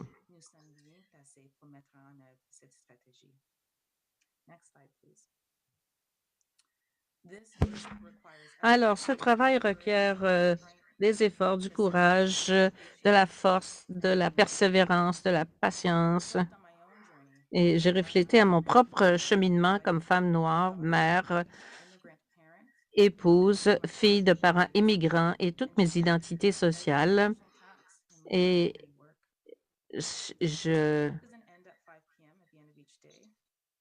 notre travail ne se termine pas à 5 heures ou la fin de semaine, puisque les inéquités arrivent tout le temps dans notre quotidien. Pour maintenir ce travail, en maintenant ce travail, nous partageons le fardeau. Il nous faudra des champions, des alliés et à tous les niveaux de l'organisation et dans toute la ville pour atteindre nos objectifs. Et je pense que nous serons à la hauteur. Lors de consultations avec les résidents et le personnel, on sait que la ville peut être un chef de file pour lutter contre le racisme et que la communauté et le personnel sont prêts à appuyer ce travail. Ici, nous vous présentons une stratégie quinquennale de lutte contre le racisme qui parle des possibilités à l'avenir, qui parle d'équité, de justice, de bienveillance, d'harmonie sociale améliorée et productivité accrue. Nous avons avec nous aujourd'hui 3 membres de la communauté de lutte contre le racisme, M. Zouar Al-Shir, M. Papa Ladike et Madame Walter, qui aimerait vous dire quelques mots aussi avant qu'on termine. Mais d'abord, j'aimerais remercier le conseiller Ralston King pour sa vision et son travail au secrétariat de lutte contre le racisme. Et j'aimerais remercier tous les membres de la direction générale sur le racisme, passé et présent, tous les membres du groupe qui ont contribué à l'élaboration de la stratégie. Alors sur ça, M. Al-Shir parlera en arabe et les services de traduction sont disponibles. Allez-y, M. Al-Shir.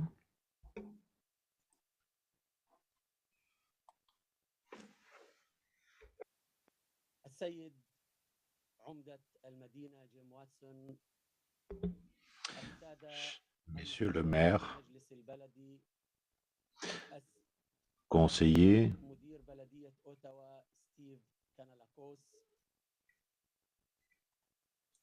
et Monsieur Steve Kanellakis.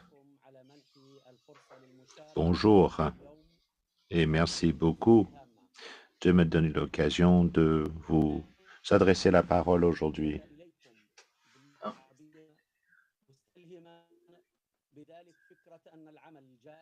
Je vous parle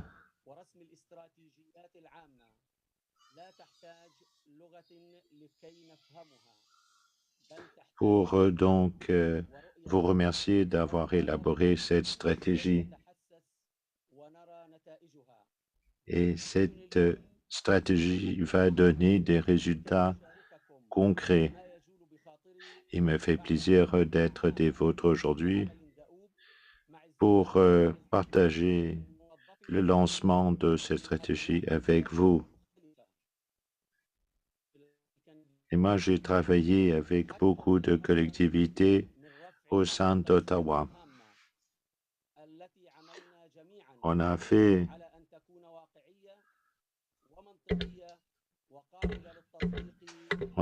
tout le travail finalement pour vous aider à élaborer cette stratégie.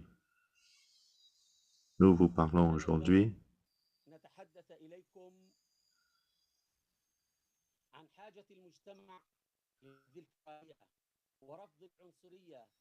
au sujet des besoins de la collectivité et pour rejeter le racisme et pour mettre sur pied des principes d'égalité pour tout le monde, peu importe leur pays d'origine, leur couleur, leur religion. Aujourd'hui, nous partageons avec vous votre vision, la vision que vous avez élaborée pour mettre sur pied une vision qui fera de notre ville un endroit où il fait bon vivre.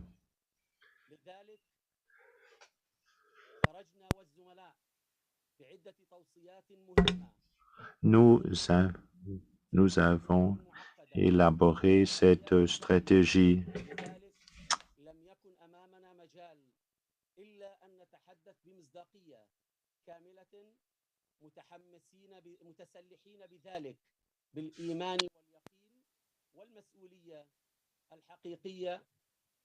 والغيرة الصادقة على مدينتنا أوتاوا وبلد أحببناه وأحبنا. شاركنا في هذه التوصيات وهذه الاستراتيجية الواعدة. On est ici à la ville aujourd'hui pour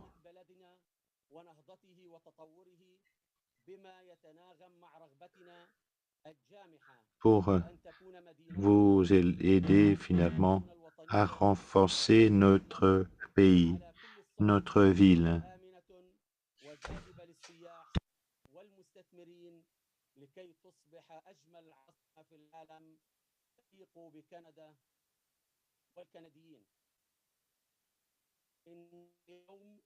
Alors, on espère qu'Ottawa va devenir la plus belle capitale du monde.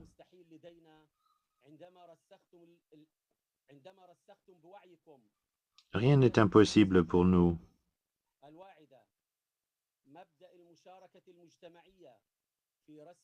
Vous en partenariat avec toutes les collectivités ethniques de la ville. Et ça, c'est la base pour toute amélioration à l'avenir. Vous investissez dans les gens pour avoir une collectivité qui est libre de criminalité et de discrimination. Je suis venu ici aujourd'hui pour vous parler de la souffrance vécue par beaucoup de membres de la collectivité musulmane. Les gens qui vivent la peur, l'islamophobie et ne se sont pas acceptables. Ce n'est pas acceptable dans la société moderne.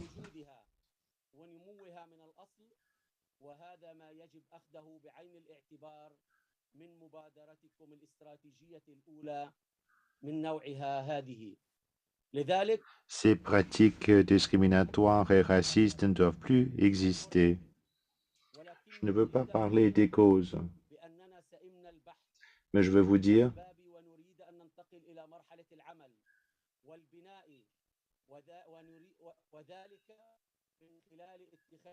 que nous avons essayé d'étudier les causes et nous devons prendre des mesures pratico-pratiques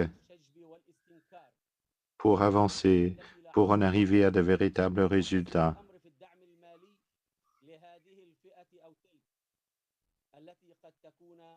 Nous devons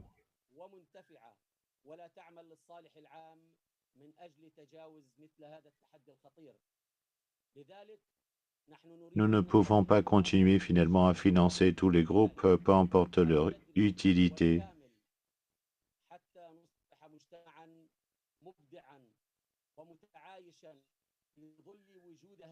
On va passer maintenant à la phase thérapeutique de guérison.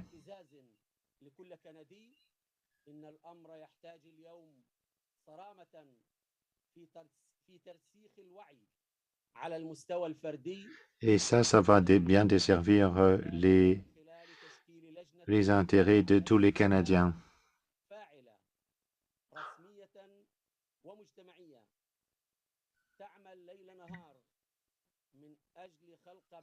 Nous devons agir à tous les niveaux, que ce soit officiel ou non officiel. Et toute la collectivité et la ville devront travailler jour et nuit.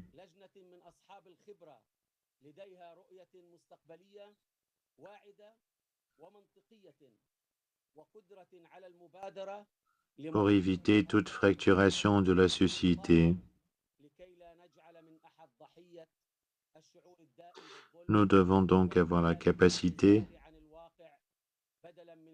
de régler tous les problèmes.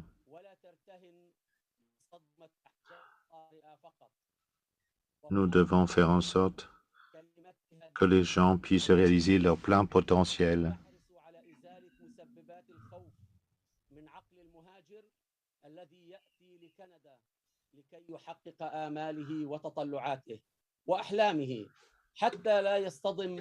Les immigrants qui s'installent au Canada pour réaliser leurs rêves ne devraient pas faire face à la discrimination et au racisme.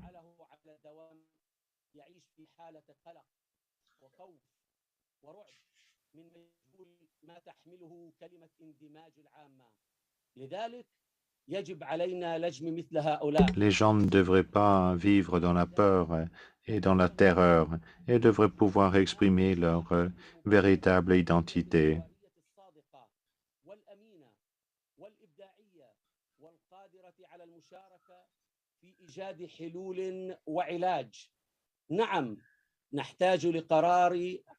Ils devraient être ils devraient faire partie de la collectivité à part entière. Il faut leur offrir un environnement finalement qui n'est pas contraignant pour eux, qui est libre d'oppression.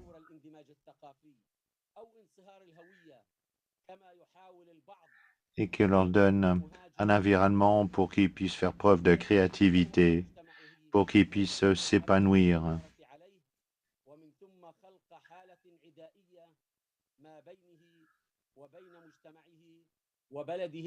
Les immigrants doivent pouvoir exprimer leur identité.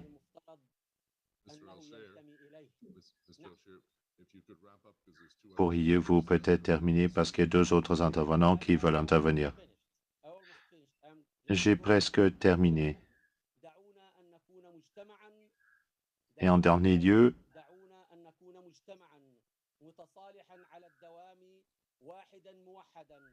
تحت مظلة واحدة Soyons une collectivité unie qui s'appuie mutuellement. مدينتنا عاصمة بلادنا الوطنية هي الأكثر أماناً وخالية من كل مظاهر العنصرية. Soyons un pays uni, une ville unie, et créons cette belle capitale qui est libre de haine, لفرص العمل والارتقاء بكفاءة الفرد والاستعداد الدائم لحل المشاكل مبكراً offrant des mêmes possibilités de réussite à tout le monde,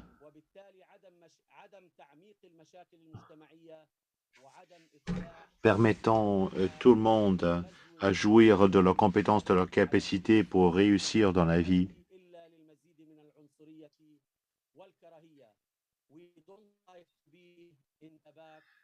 Créons une capitale libre de discrimination et de haine. Merci beaucoup et bonne journée. Merci beaucoup de votre présentation, Papa Wadicheke, suivi de Tina Walter. Papa, à vous, bonjour. Bonjour, monsieur le maire, bonjour tout le monde, messieurs, mesdames, messieurs les conseillers. J'aimerais tout d'abord souligner la belle initiative de la ville d'Ottawa de pouvoir réunir tous les acteurs de nos communautés dans leur diversité et leur richesse d'expérience et d'expertise autour de la table stratégique de lutte contre le racisme. Pour moi, ceci est une preuve que nos leaders ont compris qu'il est temps de changer de stratégie en réfléchissant et en décidant avec les vrais concernés sur les questions qui concernent leur communauté. J'ai l'habitude de dire que le racisme est une question de culture. Et ça s'incruse profondément dans un inconscient collectif d'une majorité de privilégiés. Donc, il faut du temps, du courage, de la vérité, de la compassion, ainsi qu'une alliance honnête et transparente pour venir ensemble au bout des discriminations systémiques qui se sont transmises de génération en génération. Cette réalité est à la base de nombreux traumas raciaux, des traumas complexes ainsi que des traumas intergénérationnels. Moi, en tant que professionnel de la santé mentale, je rencontre tous les jours dans nos communautés. Ce travail autour de la stratégie a été dirigé de main de maître par une femme noire leader et fière. Je veux nommer Suzanne Obiora, ici présente, qui a fait preuve d'un leadership inclusif de toutes les composantes de la diversité dans la ville d'Ottawa. Avec son équipe, la parole a été donnée à différents membres de nos communautés pour partager leurs défis, leurs enjeux et essayer d'apporter leurs idées autour de ce travail. Donc, à travers ce travail, je pense que la ville d'Ottawa se positionne comme un modèle dans les efforts de construire ensemble une société plus juste et inclusive en s'attaquant aux barrières systémiques héritées d'une histoire fondée sur les discriminations et le racisme. Maintenant, il faudra une volonté politique forte et un leadership courageux pour mener à terme les belles conclusions de ce travail exceptionnel. Dans un monde qui est marqué par des extrémismes, par la haine raciale, nous avons une lourde responsabilité de construire ensemble une société fondée sur le respect des différences et l'égalité. Et cette stratégie de lutte contre le racisme peut constituer un levier très fort pour faire face à cette montée de la haine raciale et tacler cet héritage colonial fondé sur les inégalités. Je pense que tout changement exige de traverser des inconforts et de souvent perdre des privilèges. Mais j'ai l'espoir qu'en tant que décideur, vous ferez de ce travail du moins une réalité pour et avec nos communautés, dans une démarche d'alliance honnête, solide et durable.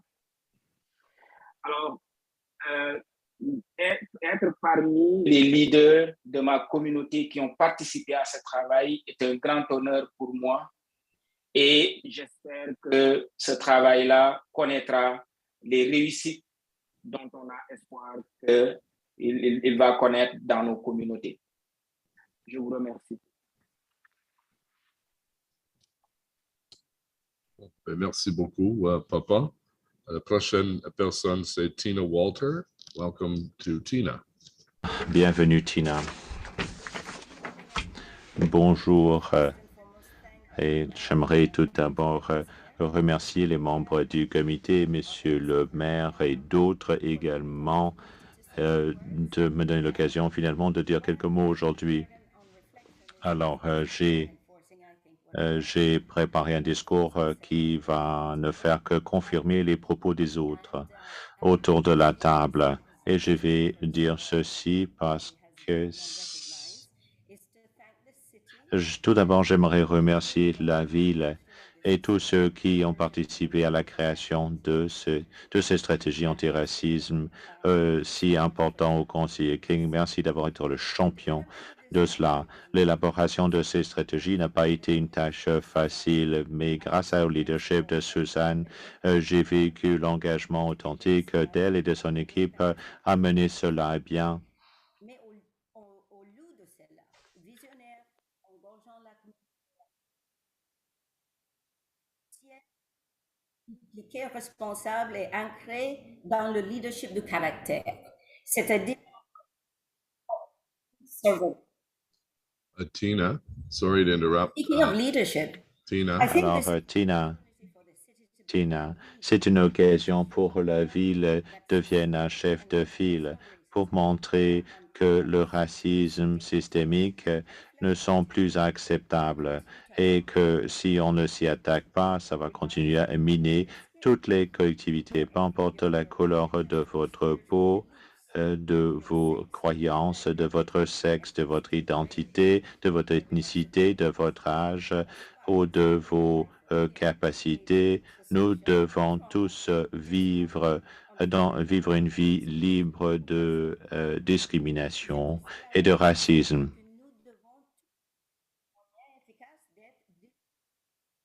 de la fragilité blanche et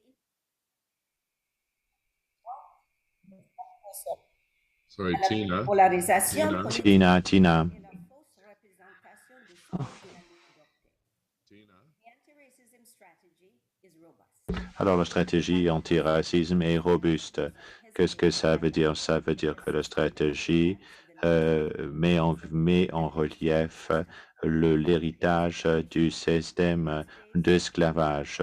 C'est éducationnel et c'est basé sur une mobilisation de la communauté.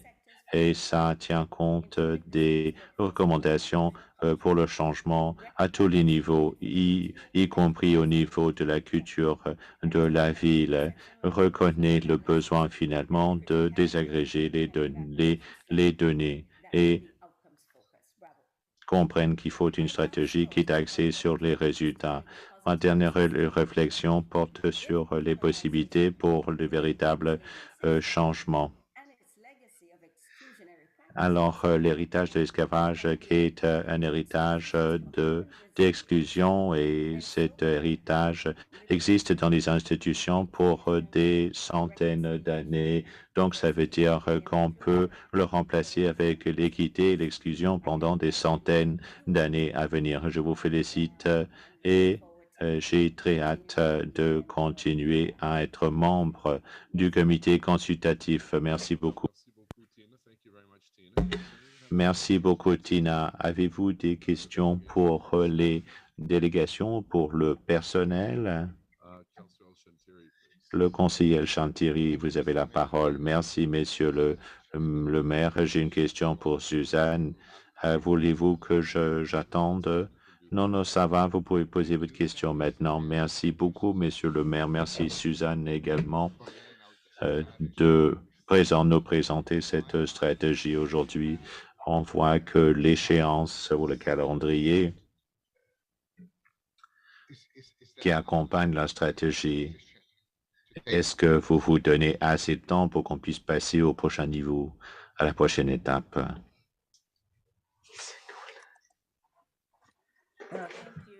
Merci, Monsieur le maire. Alors, ce qu'on essaye de faire, hein, c'est de nous fixer une échéance faisable.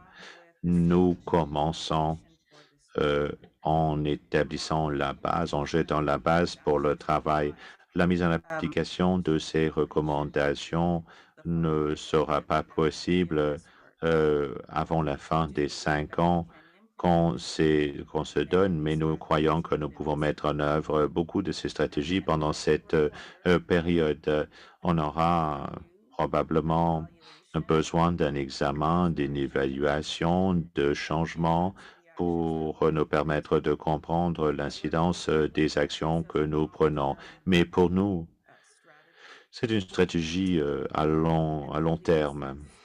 Et vraiment, comme je viens de dire, il s'agit de mettre en œuvre le travail, de jeter les bases pour vraiment nous faire évoluer dans notre façon de travailler à la ville d'Ottawa.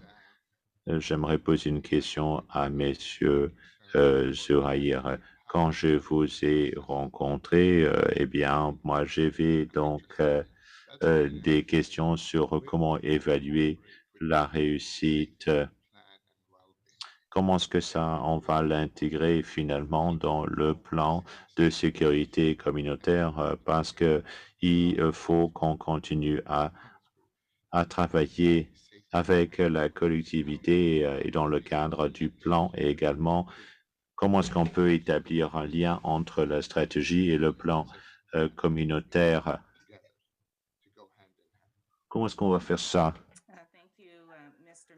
Merci, Monsieur le maire.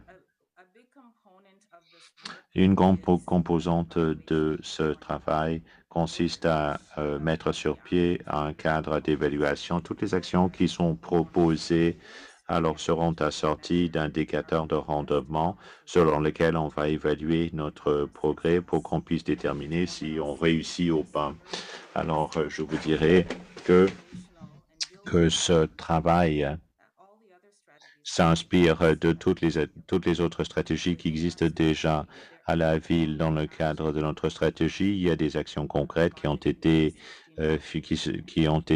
finalement identifiées dans le plan de sécurité pour la communauté. Alors, et peu importe les autres plans, notre vision, c'est d'intégrer les principes de l'antiracisme dans toutes les stratégies municipales. Donc, on va travailler en collaboration étroite avec tous les départements et on va s'inspirer des stratégies qui existent déjà. Et on va réduire les silos dans le plan de la sécurité et du bien-être de la collectivité. Un des ancres, c'est le racisme, la marginalisation et la discrimination. Et l'intégration de l'approche antiraciste va l'accompagner. Alors, il faut que ce soit donc un effort de collaboration et collectif. Et ça ne doit pas être perçu comme étant un travail indépendant ici à la ville. Merci beaucoup. Monsieur le conseiller,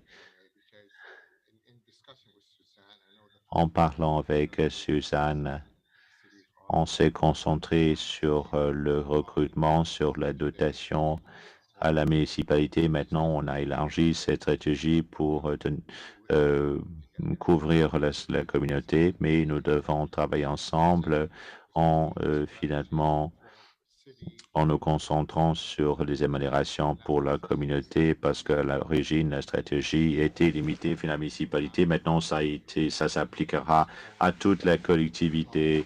Et comment avons-nous mis à contribution la collectivité pour finalement pour comprendre leur point de vue? Merci, Monsieur le maire. Merci de votre question. On commence maintenant à choisir comment choisir les membres du comité consultatif. On vise à faire en sorte qu'on se concentre sur les collectivités racialisées autochtones. Il y a des demandes qui ont été envoyées. On veut recruter des gens qui ont un vécu, qui dispensent des services aux organismes racialisés autochtones. Et ça, c'est donc le cadre de base. Et ensuite, on a constitué donc un groupe de renforcement de la capacité pour faire en sorte que les recommandations découlant de la stratégie de l'antiracisme soient intégrées dans tous les plans. Par exemple, le pilier de logement et anti-itinérance va intégrer les recommandations proposées par ce groupe aujourd'hui et va les intégrer dans leur travail. On va le faire pour chaque pilier, le pilier financier, etc. Donc, on met l'accent sur les pratiques de prévention. On veut vraiment s'attaquer au bien-être de la collectivité. Alors, on vise à améliorer notre mobilisation de la collectivité, la traduction de leurs idées, etc. Tout cela sera intégré dans le plan et dans tous les plans. Sylvain et son équipe travaillent en partenariat avec tous les départements et on est très emballé face à la mise en application de cette nouvelle stratégie en consultation avec la collectivité. Merci beaucoup. Merci, la conseillère Cavana, vous avez la parole. Merci beaucoup, Monsieur le maire.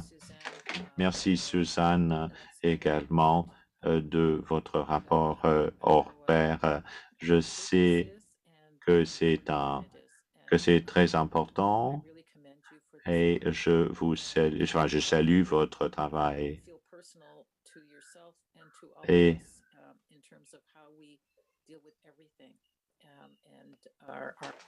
alors, c'est certainement un rapport, une stratégie très importante. Alors, moi, je suis la personne finalement qui s'occupe de la condition féminine et j'aimerais vous parler de l'intersectionnalité. J'aimerais vous aborder la question des genres également. Merci, Monsieur le maire. Merci, conseillère Cavana, de vos bons mots. L'un des principes directeurs de la stratégie porte sur l'intersectionnalité. Alors, la stratégie reconnaît les nombreuses dimensions de notre identité sociale, race, genre, sexualité, classe, religion. Et ce qu'on dit dans la stratégie, c'est qu'on n'existe pas séparément ou en isolement les uns des autres, mais plutôt que l'expérience du racisme sont façonnées par des identités nombreuses qui se chevauchent. Donc, une approche intersectionnelle à la lutte contre le racisme est vraiment un élément de base pour lutter contre le racisme systémique et la discrimination. Et nous reconnaissons le racisme et le sexisme en même temps et qu'ils produisent donc des inégalités pour les femmes racisées et les personnes de genre diversifié. Il faut intégrer simultanément la perspective de lutte contre le racisme et là encore, c'est une stratégie qui mise sur le travail fait à la ville comme notre stratégie sur les femmes et l'équité et le plan d'inclusion et de diversité de la ville et un plan de bien-être aussi qui est un pilier de la stratégie de lutte contre la violence faite aux femmes. Bon, merci beaucoup, Suzanne. J'apprécie beaucoup tout ce travail. Je pense que c'est une réelle percée et que ça ne fait que commencer. Et c'est très important, non seulement pour nos relations avec la communauté, qui sont importantes bien sûr, mais aussi sur la façon de nous percevoir au sein de la municipalité. Je pense qu'il faut que nos bottines suivent nos babines. Alors, je vous remercie de toute l'énergie que vous consacrez à ce projet. C'est très important et j'espère continuer à travailler avec vous comme partenaire. Merci. Conseiller Ménard. Merci, Monsieur le maire. Merci pour la présentation et le travail accompli jusqu'à maintenant. Il y a encore beaucoup de travail à faire, évidemment, mais il y a encore beaucoup de choses à accomplir. Est-ce qu'il y a des fonds attachés à ce rapport-ci précisément, ou est-ce que ce sera affecté dans le nouveau mandat du Conseil 2022-2026? Et quel genre de financement vous faudra-t-il dans ce premier budget pour atteindre certains des objectifs décrits dans la stratégie? Merci, Monsieur le maire. La stratégie prévoit la feuille de route pour commencer notre cheminement vers l'égalité raciale dans la ville. Et ça ne se terminera pas en 2028. Il y en a encore beaucoup de travail à faire. Plusieurs des mesures proposées reposent sur du travail qui se fait. Le plan d'action des loisirs des jeunes, par exemple, le plan sur le logement et enfin la perspective de lutte contre le racisme. Nous allons revoir les données pour être certain que notre façon de procéder ne doit pas créer davantage d'inégalités raciales. Nous anticipons qu'il nous faudra des ressources additionnelles pour l'engagement de la communauté et l'évaluation de la stratégie, ce que nous allons soumettre à votre étude dans le cadre du prochain cycle budgétaire de la ville. Et ce sera étudié dans le contexte d'autres pressions budgétaires. Mais nous croyons que nous pouvons mettre en œuvre les mesures décrites dans la stratégie au cours de la période de 5 ans que l'on propose. Merci, merci encore de votre bon travail. Je veux être certain que cette stratégie soit bien financée pour que l'on puisse réaliser ou concrétiser les mesures que vous proposez. Le conseiller King, qui est agent de liaison, a aidé à faire avancer la conversation sur ce sujet, bien sûr. Alors, merci à toutes les personnes en cause. Conseiller King, merci, Monsieur le maire. J'ai quelques commentaires à faire et pas de questions, mais je voulais que vous sachiez, Monsieur le maire, collègues du conseil et tous les résidents d'Ottawa, avant de commencer, j'aimerais reconnaître que nous sommes sur le territoire non cédé des Algonquins Anishinaabe. On a entendu évidemment qu'aujourd'hui est une journée bien spéciale pour nous tous. Nous partageons de grands espoirs d'aspiration pour la ville et nous avons contribué à ce qui nous amène à ce moment historique. Alors, à tout un chacun, je vous suis très reconnaissant, surtout nos invités, Papa et Tina, de la table de lutte contre le racisme, qui nous ont adressé la parole aujourd'hui. Les dernières années ont été vraiment inusitées pour notre ville généralement tranquille. En 2018, on a eu les tornades, ensuite la pandémie mondiale en 2019, en 2020, les mesures contre la discrimination sociale, la défense de la justice sociale, l'augmentation des gestes de haine,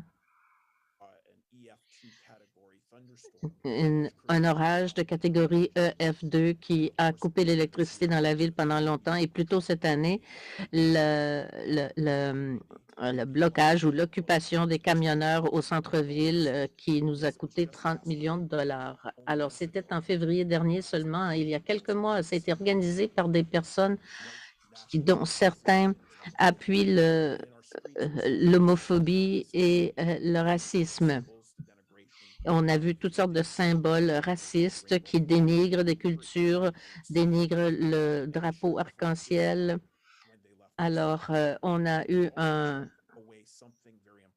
grand soupir de soulagement quand ils ont quitté notre ville. On nous a rappelé que l'ignorance et la haine ne doivent pas prévaloir à Ottawa. En fait, le secrétariat de lutte contre le racisme a vu le jour en 2018 lorsqu'on a peinturé des commentaires racistes sur une porte d'un résident.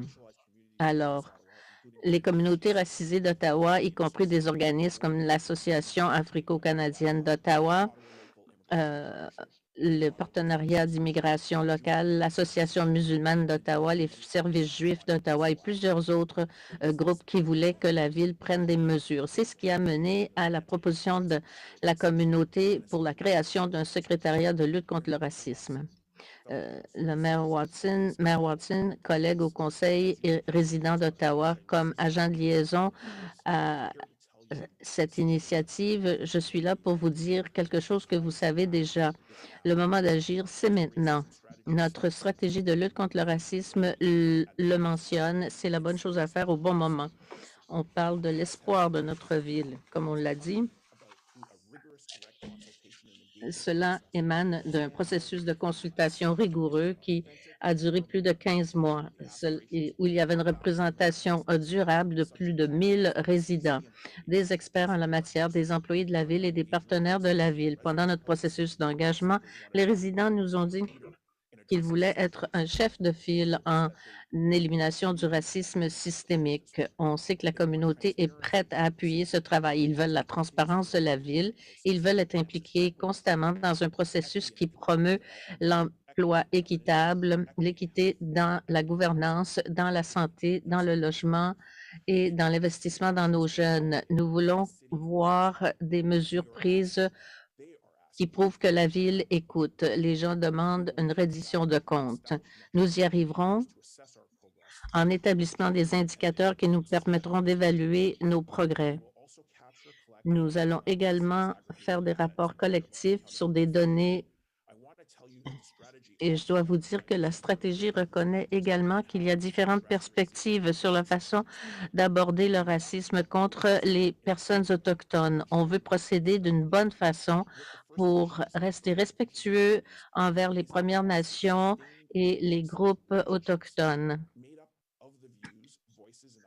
Donc, les points de vue, les voix des résidents de partout dans la province nous permettra de combler des lacunes grâce à une approche systémique. Je dois vous dire que ces alliances sont très importantes. J'entends par là que ce n'est pas seulement une question d'Autochtones, de Noirs et de groupes racisés. C'est une responsabilité que tout le monde doit partager. Il faut que tout le monde contribue pour aplanir ces obstacles systémiques qu'on retrouve dans les pouvoirs institutionnels. Ainsi, nous pourrons voir à ce que tous les gens d'Ottawa se sentent en sécurité, indépendamment de leur race ou de leur identité intersectionnelle. Il faut assurer un accès équitable à tous les programmes, services, ressources de la ville également. En protégeant ainsi nos résidents, cette stratégie nous aidera à avoir une municipalité encore plus prospère. Tout le monde y gagnera.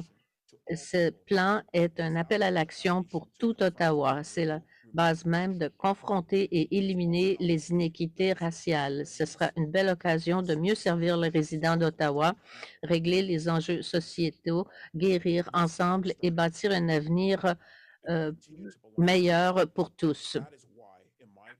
Alors, à titre d'agent de liaison à la table de concertation, je m'engage à maintenir l'engagement de la communauté. Les paroles sont bonnes, mais les mesures encore mieux. Martin Luther King Jr. a dit, nous sommes maintenant en face du fait que demain, c'est aujourd'hui, avec l'urgence du maintenant. Alors,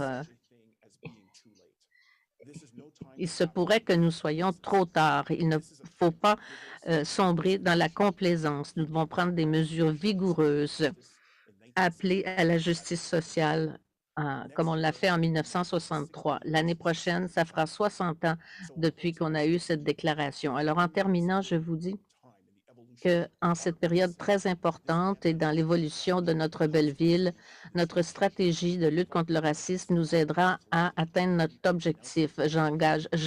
J'encourage tout le monde à participer à cet objectif. Je vous invite tous à vous prononcer pour l'élimination d'obstacles. Alors, j'ai hâte de collaborer à l'avenir pour que notre ville et notre pays demeurent un exemple magnifique pour tous. Alors, merci à tous les partenaires, le personnel et les membres de la communauté qui ont contribué à la création de cette stratégie de lutte contre le racisme. Je remercie aussi tous mes collègues au Conseil pour leur soutien inébranlable dans la quête de l'équité et de la justice pour tous dans la ville. Merci, Votre Honneur. Merci, très bien dit, conseiller. C'est fort apprécié. Et Suzanne et collègues de la communauté, merci aussi de votre participation. Alors, pour le point 1, c'est reçu. 2, approuvé. Adopté. Thank you. Thank you all very much. Next item is item 8, City of Ottawa Municipal Accessibility Plan Annual Update. We have a brief presentation from the program manager, Lucille. And I don't know if, is Lucille on the call now? Just looking for her. I think I see Lucille under Rick O'Connor's name. Do you see me, Mr. Mayor? Yes, yep, welcome. Thank you very much. Perfect. So good morning, bonjour. Thank you for the opportunity to provide an update on the city's accessibility plan. As you know, people with disabilities, including older adults, are a large and growing population in Ottawa, Ontario, and in Canada. There are 2.6 million people in Ontario with a disability, and more than 40% of this population is over the age of 65. The city's population is aging, and this number will continue to grow. Thanks to the commitment of council, the work of staff, including the city's accessibility working group, and the devotion of the volunteers on the Accessibility Advisory Committee, including AAC Liaison Councillor Lula, the City of Ottawa remains an accessibility leader in Ontario and in Canada in accessibility. With the exception of Section 14, accessibility websites and web content, the city remains fully compliant with all applicable requirements of the Accessibility for Ontarians with Disabilities Act. In 2021, the city continued to make significant progress on increasing accessibility of its more than 80 public-facing websites and applications. On ottawa.ca, the city's main website, staff are maintaining compliance with more than 95.5% of pages. Smaller City of Ottawa websites and applications, which are owned and maintained by various city departments, have also seen much improvement, with more than 30% certified as compliant with the Web Content Accessibility Guidelines. All city websites and applications have now been assessed, and accessibility plans are being executed.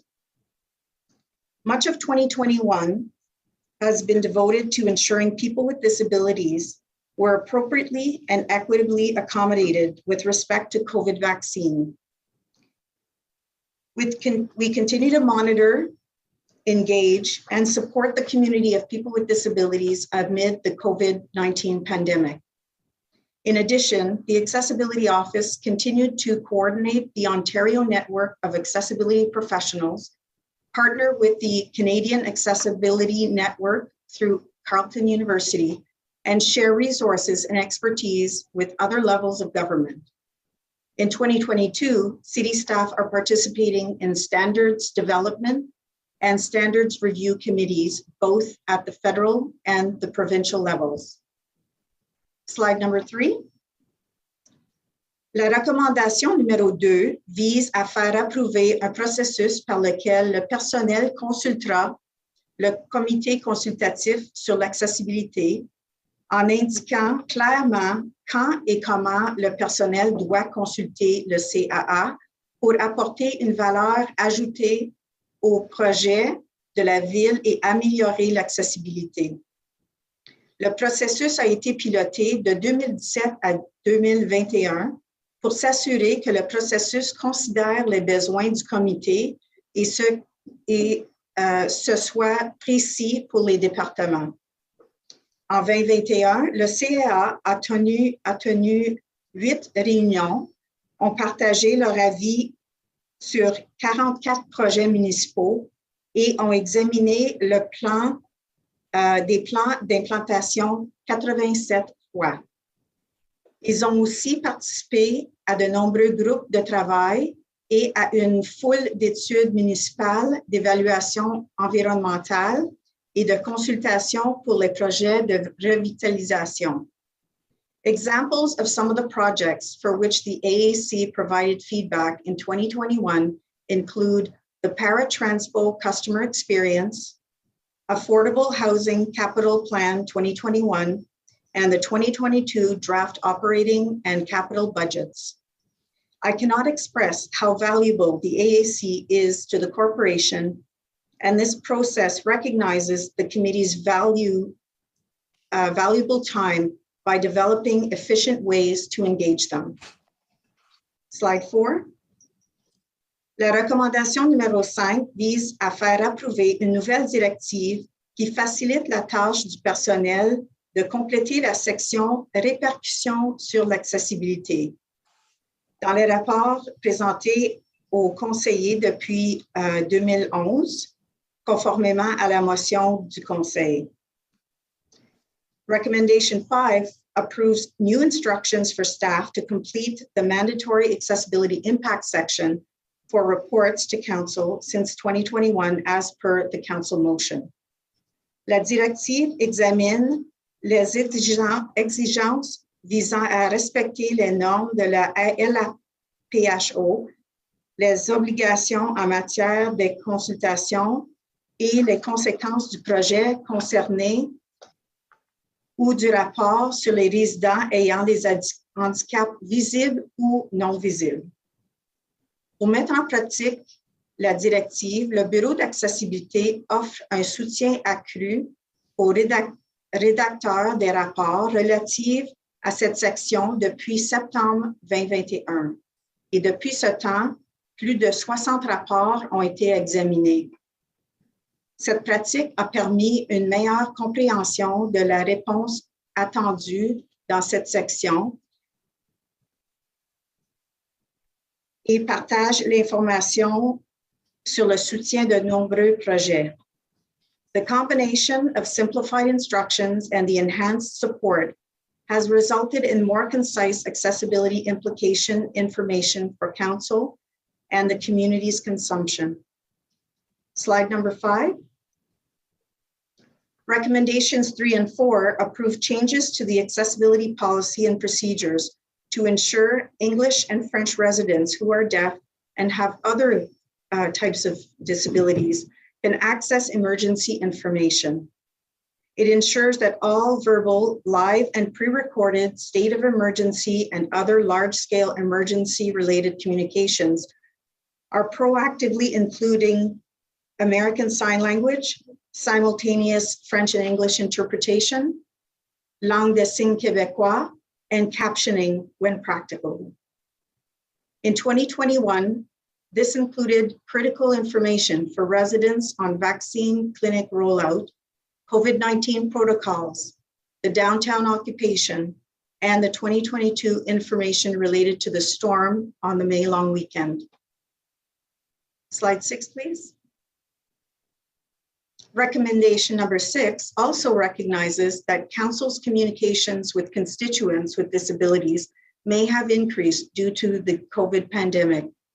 It approves the extension of the pilot to permit members of Council to access the Council administrative budget to enhance the accessibility of their communication products.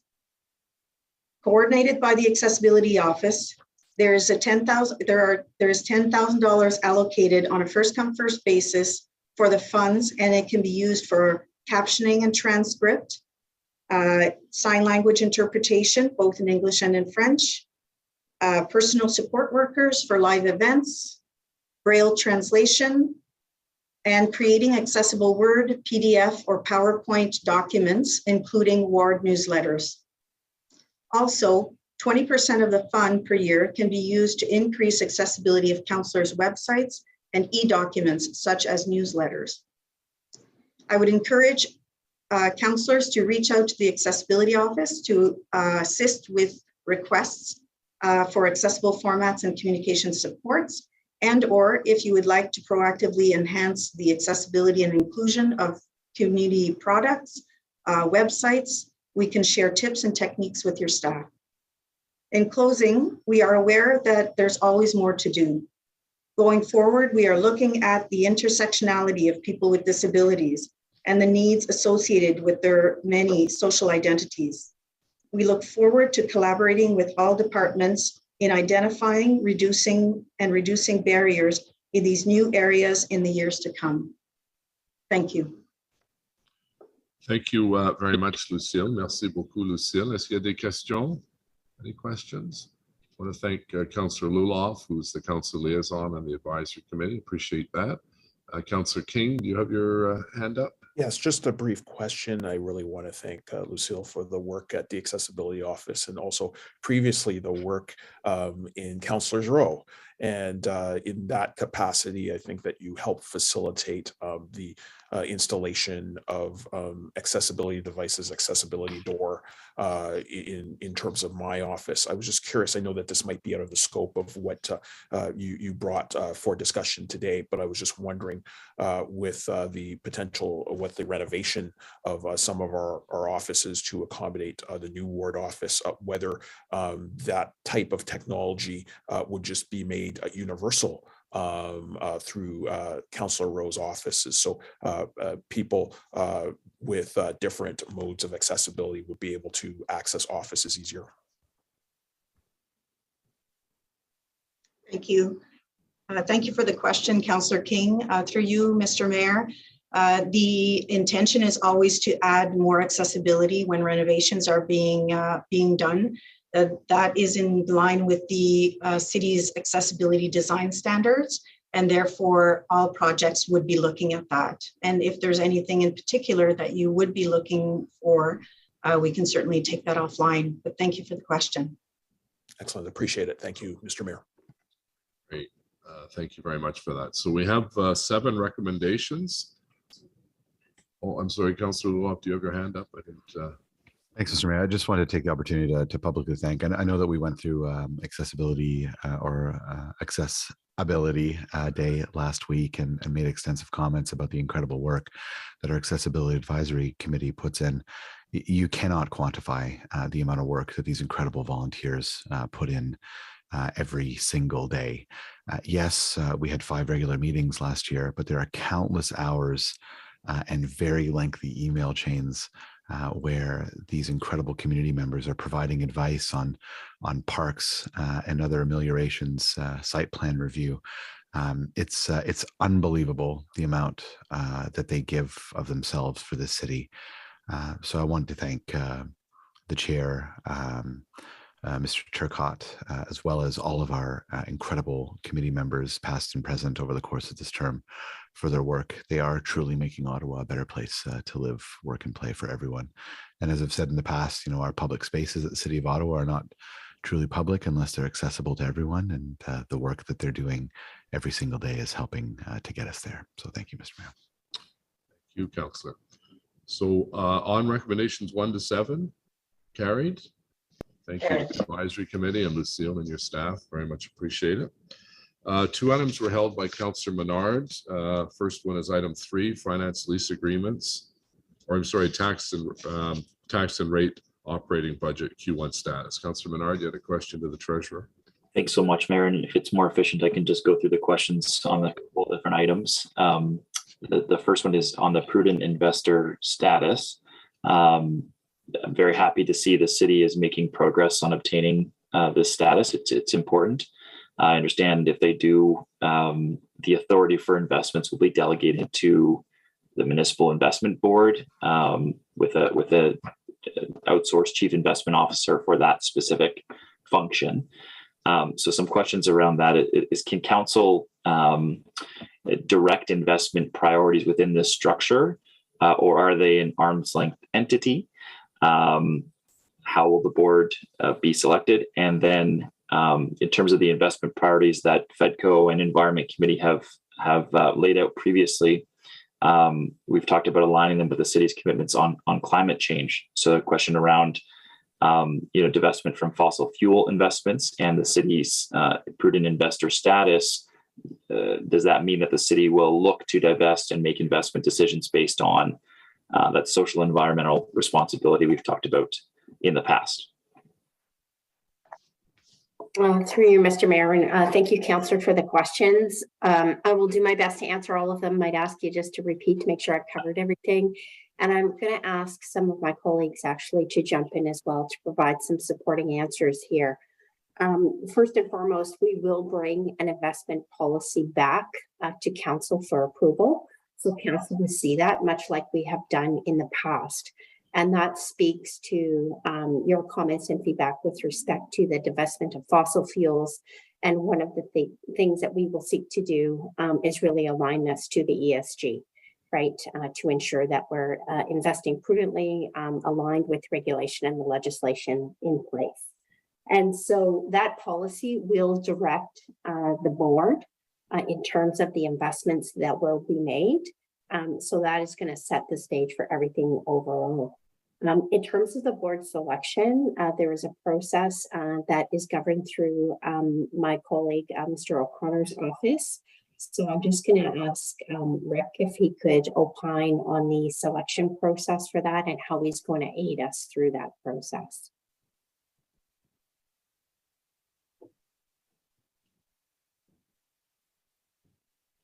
Sorry, I'm just trying to get my camera here going. Thank you very much.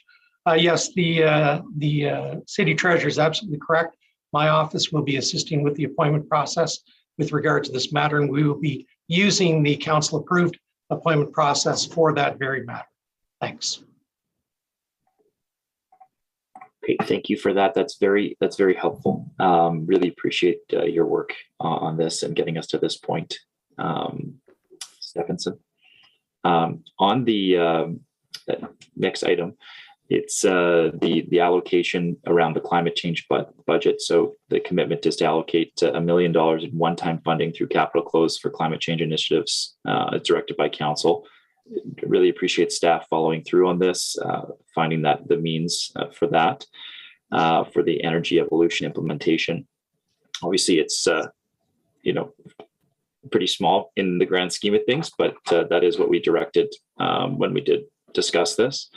The original idea was to reinvest the savings from energy efficiency measures into climate change initiatives that can, again, further savings and reduce emissions. Is that still the plan at this point? And I say that with the question, prefacing that with the fact that the other source of funding for the climate change team is really the Hydro Ottawa dividend surplus. And that is not secure. So it varies year to year.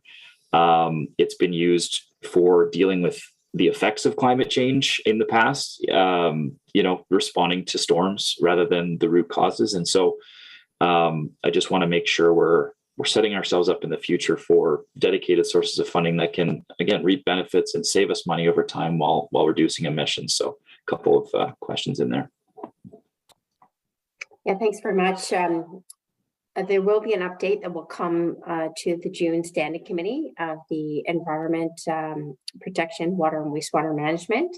And it will speak to, I believe, the spending plan for this. So you'll get a purview of that. With respect to the revolving fund, I'm going to ask my colleague, Mr. Purwire, just to speak to that, because that's going to be part of the update that goes to the Standing Committee as well.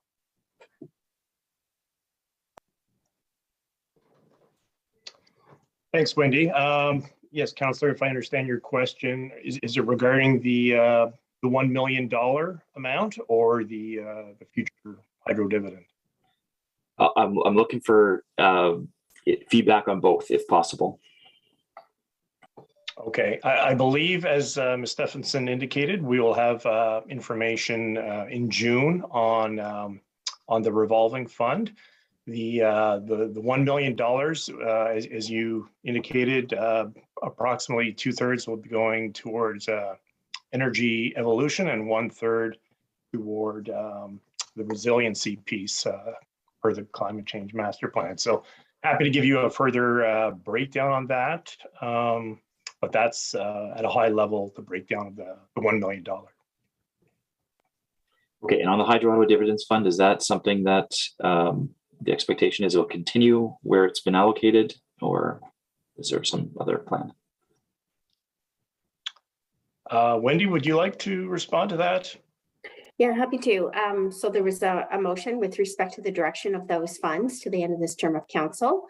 As I understand, Hydro will be presenting to council their annual report and results, their financial results at the late June council meeting, which I believe is June 22nd, and forgive me if I have that date wrong. The report will be released, I believe, publicly on June 17th, which is the Friday before. So that's where we'll see if there are excess funds with respect to the dividend. And I believe Mr. Herwire's staff is also preparing something in terms of what that spend plan would look like. And that would go to the next standing committee as well for consideration, just pending what that hydro dividend surplus looks like. Thank you very much. The gas tax funds that were previously allocated, that double up, is that also supposed to go to the long range financial plan meeting? Is that when we're going to see, where that might be allocated? That will be part of the transit long range financial plan, which is scheduled to go to FEDCO on June 28th. Okay, thank you for that. And then just my last question about these reports is our city debt. It appears that our city debt in these reports is just over $3 billion. We just took out another $200 million debt obligation.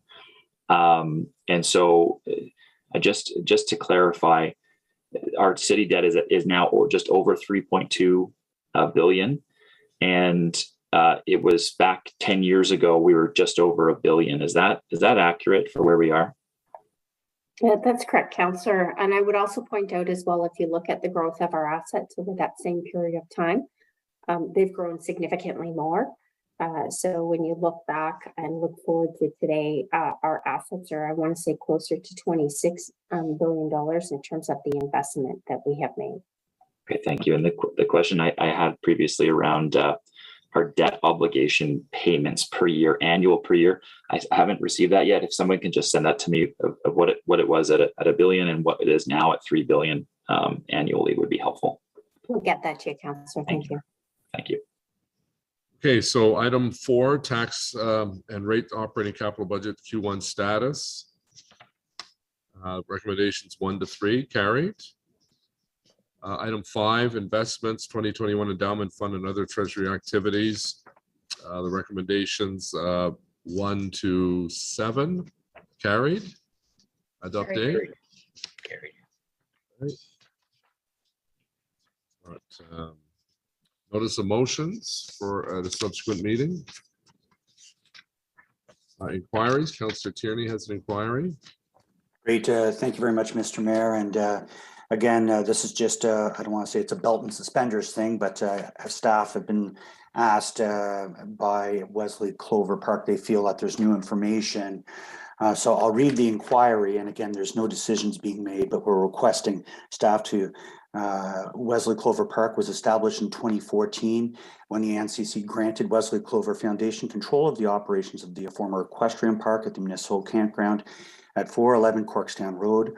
Over the last 8 years, Wesley Clover Park is focused on offering quality equestrian programming and a variety of music events on the property. WCP is now prepared to expand its facilities and increase sporting opportunities offered on this site. There has been considerable discussion on the eligibility of Wesley Clover Park as a municipal capital facility. Section 110 of the Municipal Act 2001 SOC 25 permits municipalities to enter into the agreement of the provision of municipal capital facilities. Section 110 of the Municipal Act 2001 also permits the council of the municipality to designate the lands with the classes of lands described in the Ontario Regulations 603/6 as MCF, that they may be exempt facilities from taxation or municipal school purposes. Wesley Clover Park has officially requested the City of Ottawa be designated as a municipal capital facility. A legal opinion provided by Wesley Clover Foundation has determined that the park satisfies the eligibility requirements under the Municipal Act 2001. for the city to classify the park as a municipal capital facility. In light of the legal opinion and now new information provided by Wesley Clover Park with respect to the expansion plans, can staff in the RCFS and the finance finalize the review of the WCP and requests to designate Wesley Clover Park as a municipal capital facility and share the rationale or outcome of their assessment with Finance and Economic Development Committee and Council before the next meeting of FEDCO. Thank you very much, Mr. Mayor. Okay, thank you very much. That direction now will come back. Other business, adjournment, carried. Carried. Our next meeting is Tuesday, June 28th. Everyone have a great day. Take care. Meeting adjourned.